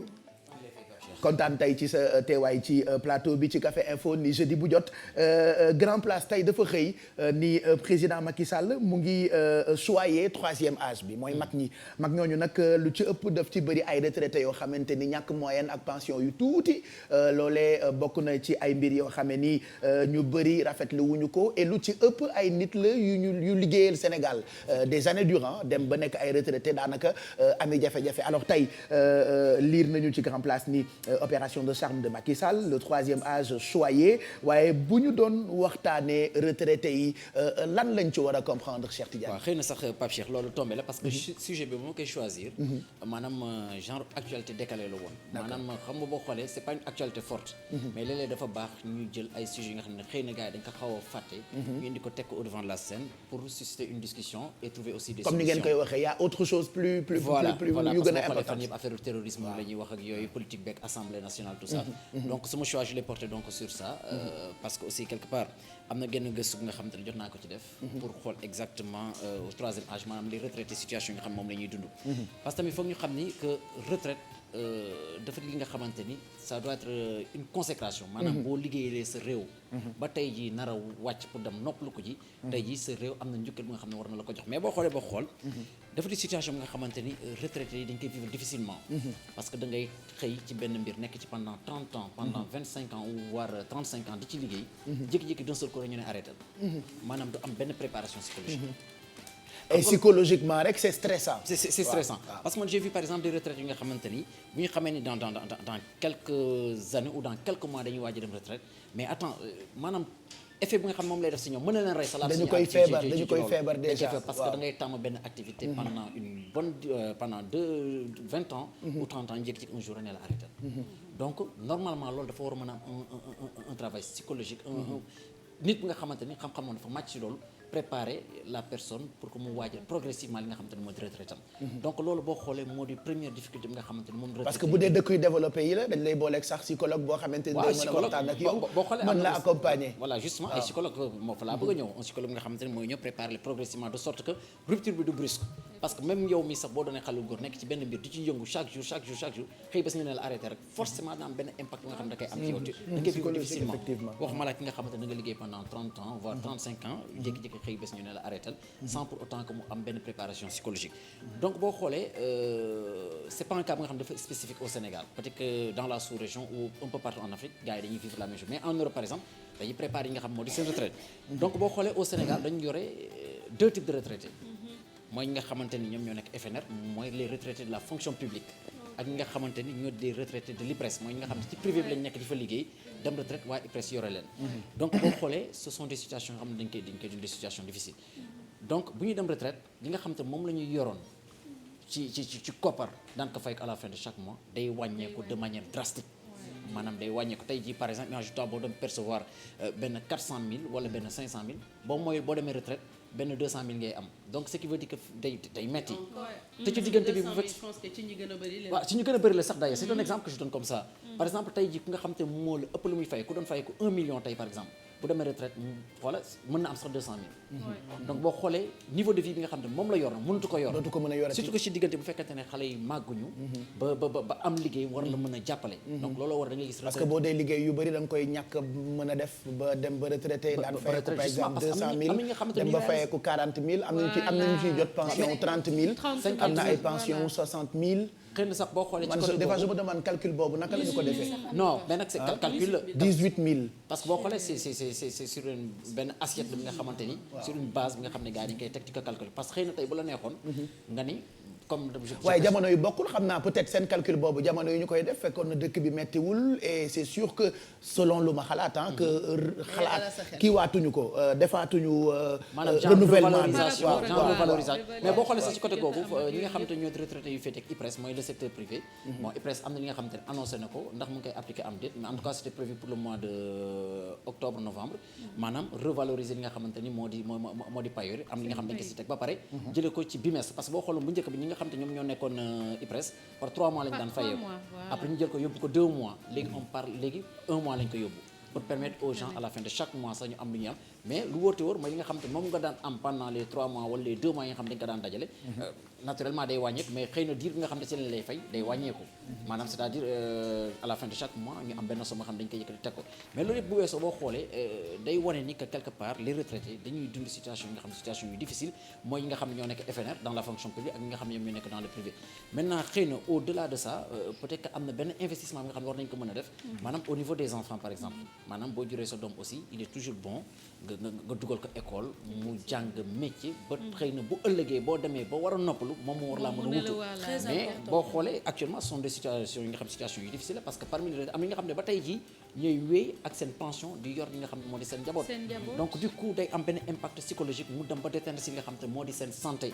donc loolu war da nga gis à partir de certain âge da ngay gis ñu si bëri day maanaam il perd la vie parce que pression sociale bi day am ba pare mu dem benn impact sur le type récemment semaine bi ni passé am na kenn nga xamante ne ba mu demee retraite à la limite yàggul xam naa ko mais bu demee retraite il y a à peine 2 à 3 mois mais dafa jékki-jékki rek ndax saa yi daanu parce que jafe-jafe li nga mënoon dootoo ko mënati donc voilà donc c'est tellement difficile que véritablement gars yi war nañ ko mën a xool exactement xool nan la ñuy régler cette situation là parce que yaakaar naa ku liggéeyal sa réew pendant une trentaine d'années yaakaar naa sa réew war na la mën a taxawoo neneen nudul à la limite laisser-les à la limite disons à la merci et du coup da ngay vivre des situations difficiles nga xam day déteindre sur sa santé war nañu xoolaat situation retraité yi El Hadj Man Mbaye Garmi Pape Cheikh man daal xam naa ni ginnaaw bu mu nuyoo mbokk téléspectateurs yi ci jàngatam dama ci jàng lu am solo benn ci am na ñoo xam ne sax duñu am pension kenn du leen versé am na xam nga boobu sax boobu moo gën a garaawati moo gën a garaaw nga liggéey lu mat 36 ans 40 ans dem IPRES ñu ne la ñu la fi daal amuloo cotisé lu ñu la dara si kenn mosu la fi versé am na xam nga loolu mu dafa doy waar retraité yi tamit am na ci bari dañu sant seen bopp ni presque dañu leen nal ba pare sànni yooyu yëpp dañ ko war a seet retraité war na faju war nga ko assister war nga ko càmbat teg ko ci ay anam yu leer parce que xam nga ki liggéeyal réewam jël du vie am yëpp li réewam la war a liggéeyal mu def ko ba pare amoo benn monnaie boo ko rendre loolu dëgg-dëgg ñaaw na de ñaaw na moo tax kii temam bi am na solo moo tax ñi toll itam ci seen doole di liggéey suñu classe yi nañuy gëstu nag di sóor ëllëg wolof Njaay wax na ko ëllëg du añ du reer waaye lu mat a sóor la waaw ab chef foofu rek laay ñëwee pour wax ni que par exemple en Europe c'est différent xam nga ñun tey fii da ngay gis sax da ngay marié wu am doom am kii doo prévoir mais tubaab ci am doomam sax da koy prévoir ba nga xam ne ay xale bi ban période la war a juddu ñoom c'est-à-dire lépp calcul la mais ñun loolu yëpp dañ koo sàgganee c'est-à-dire dañu liggéey bu ñu jëlee retraite mais kii day fekk mu mat nag benn pension bu matagul waaw bu matul nag mbay looy mais loolu xam nga peut-être jamono jooju mais jamono ji je pense que am na une certaine évolution au niveau des salaires et que ndaw yi comme ni ñu koy waxee war nañ mën a am culture waaw sóor rek lu mu metti nga sóor ëllëg lu mu metti waaw mais xam nga que Garmi dafa évoqué benn affaire bu am importance parce que léeg-léeg di nga liggéey ba dem retraite ñëw dem IPRES wala bon IPRES surtout parce que la fonction publique moom c'est clair que boobu dañ ko sécuriser mais nga dem IPRES ñu ne la cotiser lu ñu la dara parce que ca ba ngay toll sa digg ndaw di liggéey xëy na dafoo démarche yi war pour dem xool ndax entreprise bi ngay liggéeyal mën nga lay cotiser parce que boo xoolee si li nga xam ne si li ñu lay fay am na une somme nga xam ne dañ ko ciy dagg loolu si cotisation sociale lay dem yi dem ay comment ça s'appelle ay caisse de sécurité sociale lii dem ci nga xamante ne moo di IPRES donc de sorte que loolu war nga ko mën a vérifier am na ñi nga xamante ni sax war nañu mën a am carte IPRES est-ce que am na ñu bëri nga xam ne amuñu carte IPRES lijjantiwuñu ko sax parce que xamuñu sax nu muy demee bon ñu ngi liggéey à la fin de chaque mois ñu leen di fay ñuy dugal seen poste régler seen problème fàtte nañ ko alors que am nga possibilité dem IPRES am sa carte IPRES dem vérifier exactement ndax ñu ngi lay cotiser waaw wala et puis boo nekkee di liggéey souvent da ngay sàggan doo bàyyi xel ci yu bëri man par exemple pour ma xam ni am na carte IPRES il a fallu que benn ambassade laaj ma ko ma dem lijjanti ko xam sax ni amoon naa carte IPRES ba ma ca jógee après intéressé tuma woon mais dem ba retraité itam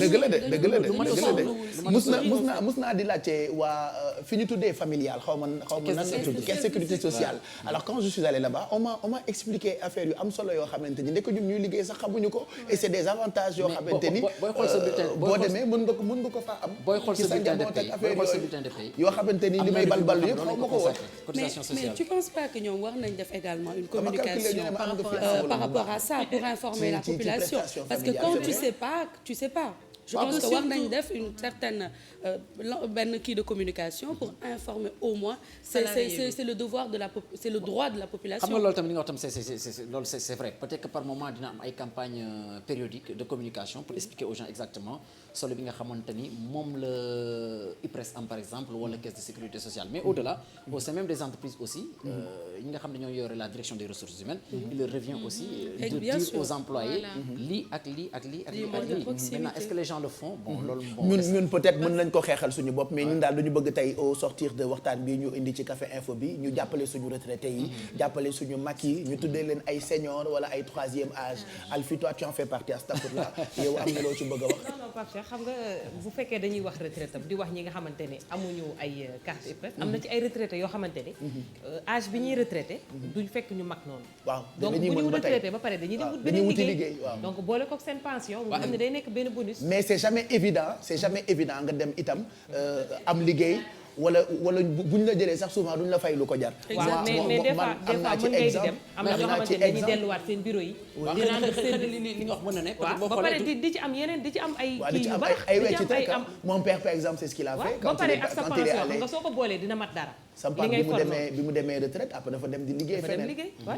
waaw mais xëy na loolu lu mu wax tamit solution la maanaam boo jëlee retraite aussi mais boo xoolee du corps professionnel yëpp ko mën par exemple mën nga doon docteur dem retraite dem ubbi sa clinique c'est trop facile aussi voilà xam nga mën nga jël retraite dem boo doonee par exemple un médecin par exemple mën nga dem retraite dem ubbi sa clinique boo doonee enseignant mën nga doon médecin dem dans le privé am na yenn corps les policiers les inspecteurs voilà am na ñi xam ne amuñu possibilité boobu malheureusement mais je pense que loolu yëpp moo di que les gens nañu préparer la retraite en tant que xam ne tam ba nga ciy toll nga investir say doom investir say doom de sorte que yow booy dem bay pare say doom danañ mën a jël le relais aussi pour aider la à ça maintenant am na li nga xam ne tamit ñi nga xam ne ñoo di veuve yi dañ koy dund parce que tamit ñoom tam fa la gën a compliqué Pape Cheikh maanaam sa jëkkër mën na dem retraite donc am pension bi nga xamante moom lay dundee yàlla tere na yéex bu génnee àdduna aussi di nga continuer di percevoir mais loolu dootul doon di pension mais dañ ko tuddee rente viagère maanaam dañuy jël ci nga xamante ni moom la jot a cotiser maanaam pension bi jël ab suut bi nga xam ne dañ koy jël di la ko jox ba keroog jox tamit ngay raaf bu ko daa defee boo raafee ànd ak li nga xamante ni moo di nañ leen jàppale waaye nañ leen jàppale heureusement ba tey enfin xaw ma ndax loolu président dina ci sori j'ai été très ravi de voir ci grand place bu tey bi ni président jóg na ñoom dañu ko tuddee opération de charme waaye xam naa ni dina teg ay matuwaay yu am solo parce que dégg naa ni bu weesoo li nga wax sànq mensualisation des allocations de retraite président dina tabax ay sociétés solidaires yoo xamante ni bëgg na ko def ci région bu ne pour jàppale retraités yi te loolu defe naa itam lu ñuy rafetlu la après ñoom itam war nañoo gëstuwaat xoolaat liñ leen di fay seen pension yi ñu gën ko yokk ñun loolu la ñu bëgg kanam waaw war nañ la ko mën a yokkal muy ñu féeteek IPRES mooy ñu féeteek FNR parce que ce sont des moments vraiment difficiles donc boo xoolee ba tey ji am na ay retraités yi nga xamante ne ñoo yor seen njaboot di continuer leen yor ay magum jëm yi nga xam ne xëy na amuñu liggéey wala peut-être ñafe nañu sax am seen diplôme te amuñu te mënuñu amul fu ñu liggéey donc je pense que quelque part aussi war nañ leen mën a gëstu ba pare di conseil aussi ci ba ngay doon ndaw di liggéey que quand même ngay épargner au-delà de cotisation sociale yi nga xam ne da nga koy def sax mais ngay épargner aussi investir say doom parce que bu ëllëgee ñoom ñoo lay taxaw voilà ñaar téeméer ci condamné sax mën naa jur dara fi ay fukki at ci kanam ñu ngi lay gërëm bu baax Cheikh Tidiane Diagne ci xibaar yi nga ci li nga yaatal tey sujet bu am solo jëm ci retraité yi mag ñooñee ñu tuddee troisième âge wala senior xam naa da ngay dellu rajo ba wala waaw ngoon damay dem dallu ji ba ngoon quoi et puis autre chose peut-être mën nañu ko si ñambaas mooy côté sport tamit c'est important équipe nationale bu Sénégal qualifiée pour les éliminatoires disons du mondial 2018 prévu en Russie donc li nga xamante ni moo di pot yi pour préparer lii di tirage yi def nañ ko FIFA daal nañ ko siiwal démba donc Sénégal boo xoolee pot bi nga xam ne dafa la féetee da ci ànd ak Algérie Cap-Vert Côte d'Ivoire ak Ghana maanaam équipe yooyu ma jot a lim Sénégal du tas ak ñoom parce que dafa am pot maanaam dañu jël pot def ci ay équipe nga xam te ne duñu tase donc Sénégal mu nga bokk pot bi Algérie lay Côte tase d'Ivoire ñoo bokk pot donc du tase ak ñoom maanaam du tase ak Ghana du tase ak Algérie duñu tase ak Ghana Côte d'Ivoire d'accord Cap-Vert c'est Cap-Vert Côte d'Ivoire Ghana ak Algérie ñan lay taseel kon ñeent ñooñu duñu gi bu ñu defee tirage mais c'est la ñuy soog am parce que ñeneen dañ leen jël def leen ci yeneen pot yi donc ce qui veut dire mën nga tase ak Cameroun mën nga tase ak Congo mën nga tase ak République de Guinée mooy Guinée Conakry mën nga tase ak RDC Congo mën nga tase ak Tunisie. mën nga tase ak Égypte Mali Nigéria Ouganda Zambie. Afrique du Sud Burkina Faso. Tunisie moom voilà Tunisie moom loo daw di nga am au moins ñaari ponk li nga xam di nga tase ak ñoom. waaw d'accord ce niveau de jeu. ok sinon du sotti. mais Sénégal évité na quand même Ghana Algérie ak Côte d'Ivoire. mais mën na tase ak Cameroun. mën nga tase ak ponk. mu ngoog merci Cheikh Tidiane. je rappelle que xibaar boobu la tey sax mu ngi ci l'Observateur bi qualification mondiale 2018 Sénégal évite le Ghana l'Algérie et la Côte d'Ivoire loolu ñu ngi ko tuddee pire tirage possible pour les Lions ñu ngi koy gërëm bu baax laataa ñuy dem ci Jog Job ak Kia on va parler de cette journée muy journée mondiale des toilettes. effectivement Pape Cheikh. journée mondiale des toilettes El Hadj tey dañu koy célébrer xam nga dafa reetaanlu nag yenn saa yi sax mu xaw a tabu ci ay jotaay. waaye ak important. mais ça a beaucoup d'importance. beaucoup. c'est que am na Pape am na loo xam boo ko traduire rek. waaw mu reelu waaw mu reelu. d'accord bis bi ñu jagleel douche daal. wanak sax wanak wala ñu wax wanak. ginnaaw kër. voilà donc man li ma tànn avant Mado du ñu wax Inde par exemple naka la ñuy célébrer bis bi Bijou itam def na ci ab gëstu pour am na dégg naa benn oto boo xamante ni ay excréments wu nit moo koy dawal comme quoi énergie renouvelable bi ngay waxtaanee sax maanaam li nga tekki léegi rek. voilà moo koy dawal mais daaw particularité fête bi fii ci Sénégal mooy ni ko Kouthia célébré. Kouthia si vous vous rappelez bien fêté woon na journée mondiale des toilettes je pense qu'on va revenir sur ces images pour célébrer cette journée regardez.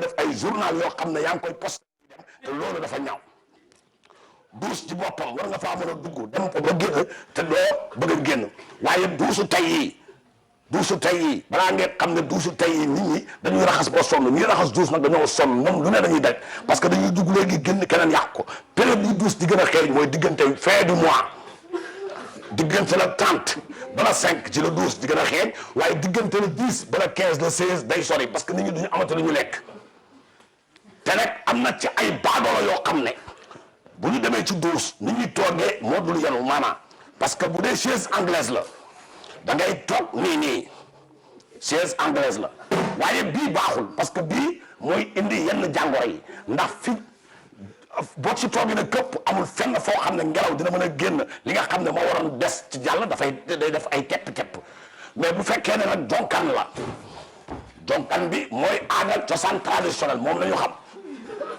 boobu yaa ngay toog attan nga sa bopp waaye mais da ngaa dugg ci loo xam ne attanu la fii ci TFM am na fi ponkal boo xam ne toj na fi ñeenti chaise anglaise invité nañ fi mbër mu xaar ko ndax toogaay bu yàgg te dafa jéeg na taf lu koy indi mooy ñàpp toog ci douche mu neex nga fàtte ne am na ku la soxla ci biti nga toog rek dem bay nelaw ndax toog ba yàq waaye bu fekkee da nga jonkan tànk yi bu diisee da nga xam ne fii boo fi yàggee nit fekk la fi te war ngaa jug dem nit ci boppam nag boo duggee douche ngir yàlla yonent bi kenn ku nekk la nga xam ne yaa koy génn ci douche yow sa bopp sax xet nga ca bopp da lay déranger ak suma basu jàmbur sa bas bi lay xeeñ du la neex kon basu jàmbur lañu layam jàmbur ñëw du la ko sotti ndox bàyyi leen dem ci douche te doo leen ci sotti ndox benn sotti ndox bi fekk nga ci dara mënoo ko xool neel nii rek waaye nag boo koy def nii dafay fuur da nga koy def nii rek parce que boo ko defee nii dama la ñuy jéeri te boo ko jéeree xel nga dal defal nii waaye day am na chance nga ne ni bés mu dem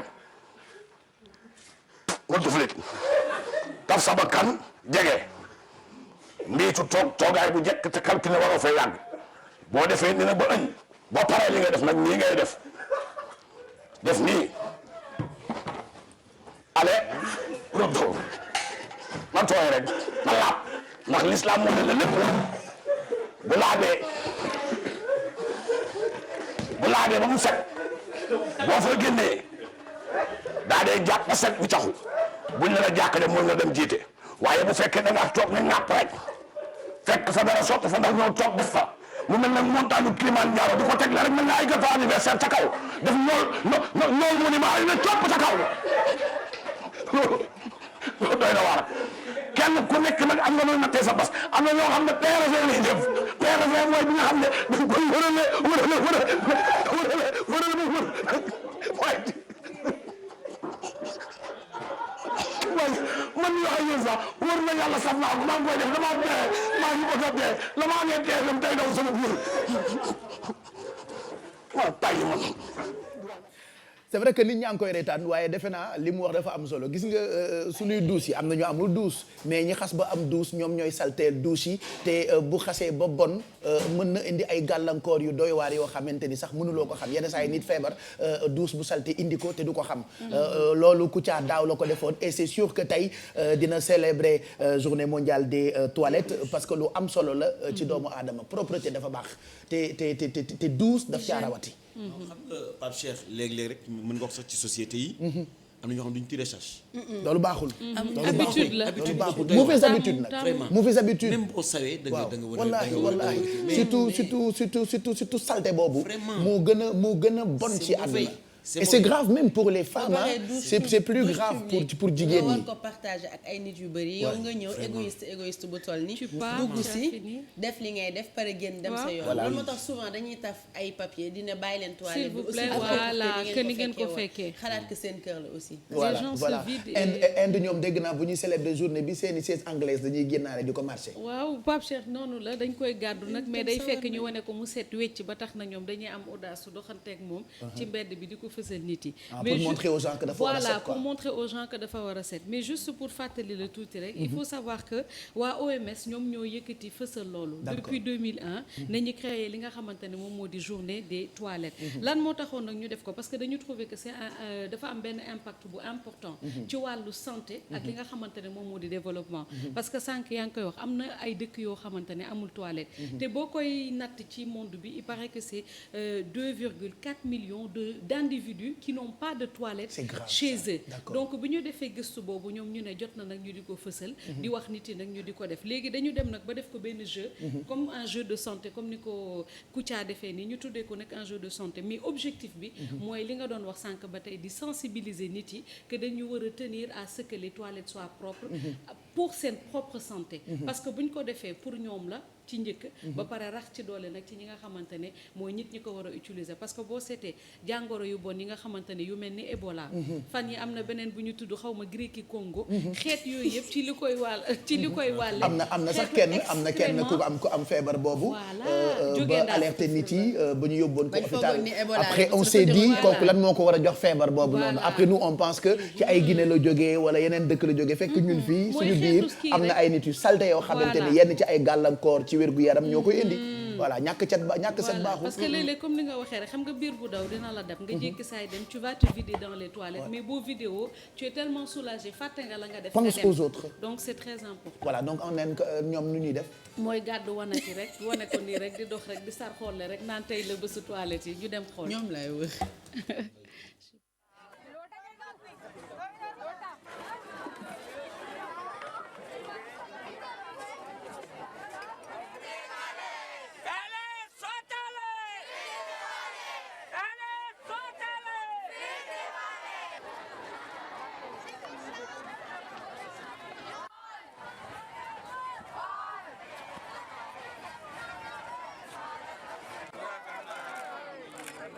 voilà merci Mado en tout cas waa Inde ñoom comprendre nañu importance su douche moo tax tey ñoom ñëpp génn nañu di marche ak seeni siège anglais ak fa toogukaayu douche yooyu loolu defe naa am na solo paraît-il aussi que Bijou am na benn bus boo xam ne dañu ko defar à partir li koy dawal c'est des excréments humains. des déchets humains ak ay déchets alimentaires donc en Angleterre la dañ koy tuddee benn bus boo xam ne bus biogaz la maanaam li koy dawal yëpp ci ay mbalit lay jóge boo xamante ne dañ ko waroon sànni au lieu ñuy utiliser carburant muy gën a polluer population bi ñu jël mbalit bi ñu waroon a sànni ak déchets humains yi transformer ko mu nekk énergie ñu dugal ko ci biir car bi mu daw. d'accord xanaa loolu mooy énergie renouvelable. Exactement donc bu fekkee defal nañ ko benn plein mun na def benn trajet d'ailleurs moom mooy relier la ville de Bath en Angleterre à l'aéroport de Bristol. donc démarrage bi kese mooy am problème mais sinon day daw comme yeneen bi si démarrage bi kay dina am problème après li ma Aziz wax ci ginnaaw nee na est-ce que bis bi julli na nee na est-ce que bis bi julli na est-ce que mën nañoo julli ci bis bi demain dinañ ko laaj oustaz Pape Anne pour mu tontu ci parce qu'on va laisser les images ici. On va regarder les images. Le ton est donné. Ce véhicule roule au gaz naturel.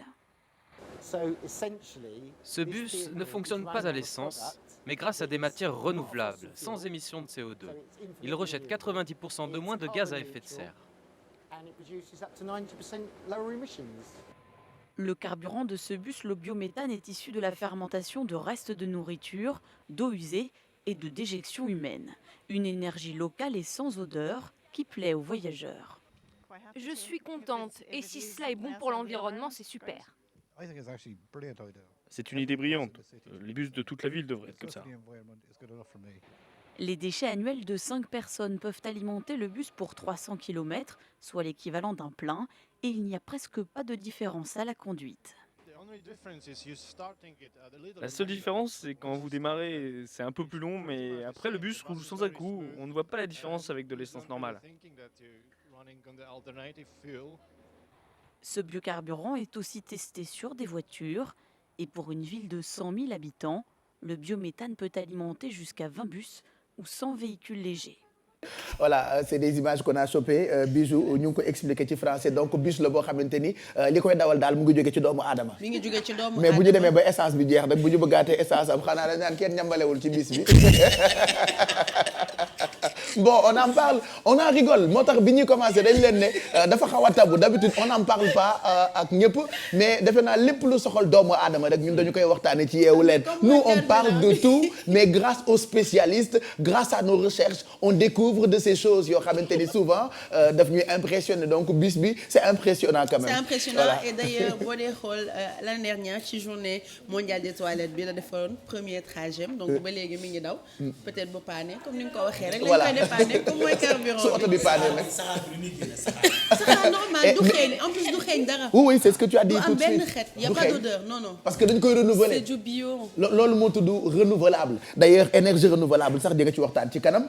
naka la ñuy soppee tàngaay bi def ko courant. alors énergie solaire énergie photovoltaïque dañ demoon CERER centre d'étude des énergies renouvelables rencontré fa benn professeur ak benn thésard pour ñu wax ñu comment la ñuy transformer tàngaay biy jóge ci naaj bi ak lumière bi aussi en énergie ba ñu mën ko utiliser comme électricité suñu biir. voilà et puis ba tey ci journée mondiale des toilettes dans certains pays yu nekk ca bitim réew ñoom dañoo def benn campagne boo xamante ni ay cuvettes yuy way journée bi on va regarder juste un extrait de cette publicité pour gën a sensibiliser seen waa dëkk ci njëriñu douche.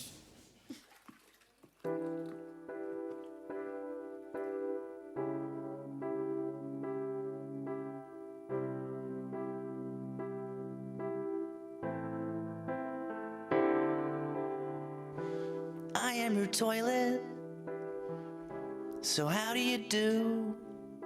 I take away your wee and the odd number 2. For a quiet moment, I'll always be there, bringing you troubles. You don't even have to care. Oh, think about the things you put me through, things you put me through, that I've been through you. Stuff from your body I'll happily take, liquid or solid, whatever you make. When you think of all the things that I do. voilà après boo gisee yi da nga naan sax tubaab bi ñoo ñu gën a farlu parce que ñoom bàyyiwuñu dara dañuy topp action ba mu sës donc ñun tamit nañu gën di farlu ci lépp loo xamante ni mën nañoo jëriñ tey donc mooy journée mondiale des toilettes. autre événement bu ñuy célébrer tey mais bu amul benn buzz muy journée mondiale de l'homme jigéen ñi am nañu seen journée muy le 8 mars journée de la femme mais bis du ko gën a ñàkk buzz journée de l'homme journée de la femme saa yu amee on change les programmes des télé def ci ay plateau spécial Adja Degen Chimère Babou def plateau waaye tey waroon nañoo def ay plateau ci télé yi waroon nañoo def ay plateau ci rajo yi El Hadj Mbaye Garmi c'est pas normal 8 mars am buzz 19 novembre amul buzz muy journée mondiale de l'homme je suis pas d'accord. on était pas au courant. c'est dommage ñàkk nañu bayre ñàkk bayre rek mbay amuñu bayre. bis du ko gën a ñàkk bayre quand même muy journée mondiale de l'homme. maanaam daal li ma leen di conseiller mooy ngeen bàyyi ko. voilà donc on ne va plus célébrer ça merci li leen di xaar ca kanam bu weesoo énergie renouvelable li ñuy waxtaane ak ki nga xam ne ni moo di Bijou Mado tey di nga ñëwaat ci taaru jigéen ñu waxtaane sourcil permanent poil à poil. voilà loolu effectivement waaw Pape Cheikh donc genre technique li nga xamante ne moom la ñuy tuddee tatouage permanent poil par poil. ñenn ñi di ko tuddee power brown maanaam xeetu tatouage la boo xamante ne dafa xew par rapport ak tatouage bu ñu xamoon avant nga xamante ne da nga koy remplir ba mu fees bu ci kanamee dinañ dem ci benn spécialiste mu wan ñu procédé bi naka lay am parce que xamuñu woon ne egsi na Sénégal. parce que waa Chine ñoom ñoo ko créé donc egsi na fii ci Sénégal. jeex na kon ci kanam lay nekk ak Mado mi nga xam ne ni moo ñuy jàppale ci lépp loo xamante ni jëm na ci wàllu bien-être. El Hadj Oumar Mbaye Garmi ni alxames bu jot dañuy ñëw ci parcours suñu ay kilifa suñu ay jàmbaar ñoo xam ni ci réew mi def nañ fi seen empreinte ñii bàyyi ko fii ñii ñu ngi fi ba tey di liggéey bu rafet ci jom. ci jikko ci parcours yu riche tey nag dinañu waxtaane ki nga xam ne ni moo di Alaaji Galaay Meng. waaw xam nga ki noo waxtaane tey Baye Cheikh ci kanam tuuti danañ ko indi. waaye daal sopp naa daal mag moo xam ne nii mag dañ ko roy ba mag yooyu am référence addina yëpp yëg leen. te Galaay bari na ñoo xam ne ñii ni ñu mel mooma. ku mel ne El Hadj Mansour Galaay Meng rek la. moo ko yar. d'accord. ba jikkoom ak lépp moom la jël ba àddina yëpp yëg ko loolu moo lay wane daal dëgg-dëgg kii nu indi tey mag mu am importance. kon nit ak na mu mel. boo ko bëggee xam bul sori. laajal ko ko yar bul sori. jikko rek la ki la yar rek moom ngay jël jikko. d'accord Baye Cheikh moo tax ñu sopp lool. boo dee yar ñu ne la dëgg-dëgg kii de ñu ngi ko yëkkati. kër bàjjanam lañu ko yóbbu. wallaahi. mu yar ko ndax qualité bàjjan ba moo tax ñu bokk fa yóbbu ndax mu mën a jël boobu jikko. laaj ma ku ko yar. waaw jikko moom ki la yar rek. jeex na kon mag ñu am valeur yooyu la bokk na ci El Hadj Galaay Mbaye ca kanam moom la ñuy waxtaanee juste après publicité itam kii on parlera entrepreneuriat naka la ñuy créer entreprise di nga ci ñëwaat comme la dernière fois. Exactement, Pape Cheikh moom la annoncé woon l'année passée donc on parlera toujours aujourd'hui à la demande générale de comment créer son entreprise donc ce sera avec l'APIX avec l'aide de Madame Diop donc qui est responsable du bureau d'appui à la création d'entreprises. Pape Cheikh sera pour tout à l'heure. Voilà à la demande générale ba ma xaw a jaaxal rek. mais c'est vrai Pape Cheikh. ouais tu as tu as raison je précise non damay insister pour mu des ci xel yi à la demande générale je suis d'accord avec toi. Je dis pas non je suis d'accord avec toi donc à la demande générale dinañu waxtaane ay conseils pratiques jëm ci naka la ñuy créer entreprise. Aminata défi 10 elle sera avec nous tey dinañu waxtaane ki nga xamante ni moo di Sadibou Sow moom tamit il fait partie de ces jeunes qui ont relevé le défi Alfie tey pizza de pommes de terre la ñuy toggal. Pape Cheikh toujours avec les beurres Sofia tey recette salée li nga togg démb nag da nga waroon bàyyi ba tey journée mondiale des toilettes nga doog koo togg. ah non damay bañ xel yi damay bañ xel yi jaxasoo parce que xam nga yu marron ak ay toilettes chocolat moom kenn du ko togg ça va kenn du ko jaxase wóorul day yëngal xel yi te fajar bi moom ay tàngal mant ak ay yooyu d'accord donc avec les beurres Sofia Pape ci kanam ñu defar benn pizza mais base bi pomme de terre lay nekk au lieu de pâte. D'accord donc bu ñu ñëwee rek ma expliquer naka en attendant râpé naa samay pommes de terre. ok et puis suñu date le 5 décembre la waaw. jar na ko jar ko. jar na ko de. jar na ko. jarul la dune c'est dommage table jénn bu sama caaya ji waaye xam naa ci yow lañ plus bi. caaya nax sa tey moom la Baye Cheikh def waaw lii de moo tax bi yee gën a garaaw si mbang sama caaya nag dafa neex dafa confortable man fi mu ne maa ngi ci jàmm de jàmm ji ma nekkee tey ba yeewu leen commencé ba tey musu ba koo nekkee voilà donc dañu am ay dates yu bëri dama am ñetti dates yoo xamante ni bëgg naa Sénégal yëpp préparé ko benn bi le 5 décembre la ak Fata ba ca topp le 9 janvier la ak Soda Bousso beneen bi datu Ndey Ndaag bi muy Fesmoka muy le 12 voilà donc ñetti dates yoo xam ne ni tey date bu njëkk bi laay waxtaanee muy datu 5 décembre bi date bu njëkk bi datu Fata la voilà Fata elle présidente il prépare la révolution date ba ca des nag datu Soda la Soda Bousso date ba ca des nag datu Ndey Ndaag la voilà muy ñetti date yoo xam ne ni daal suñuy date la voilà suñu ay date la keneen ku jàpp yeneen date nag yaa xam ak say date waaye ñun am nañ ñetti date datu yeewu leen yooyu nag bëgg nañu ngeen bàyyi ci xel Fata viendra sur le plateau tout à l'heure pour ñu waxtaane datam yooyu yëpp ce sera juste après cette page de pub jaralu leen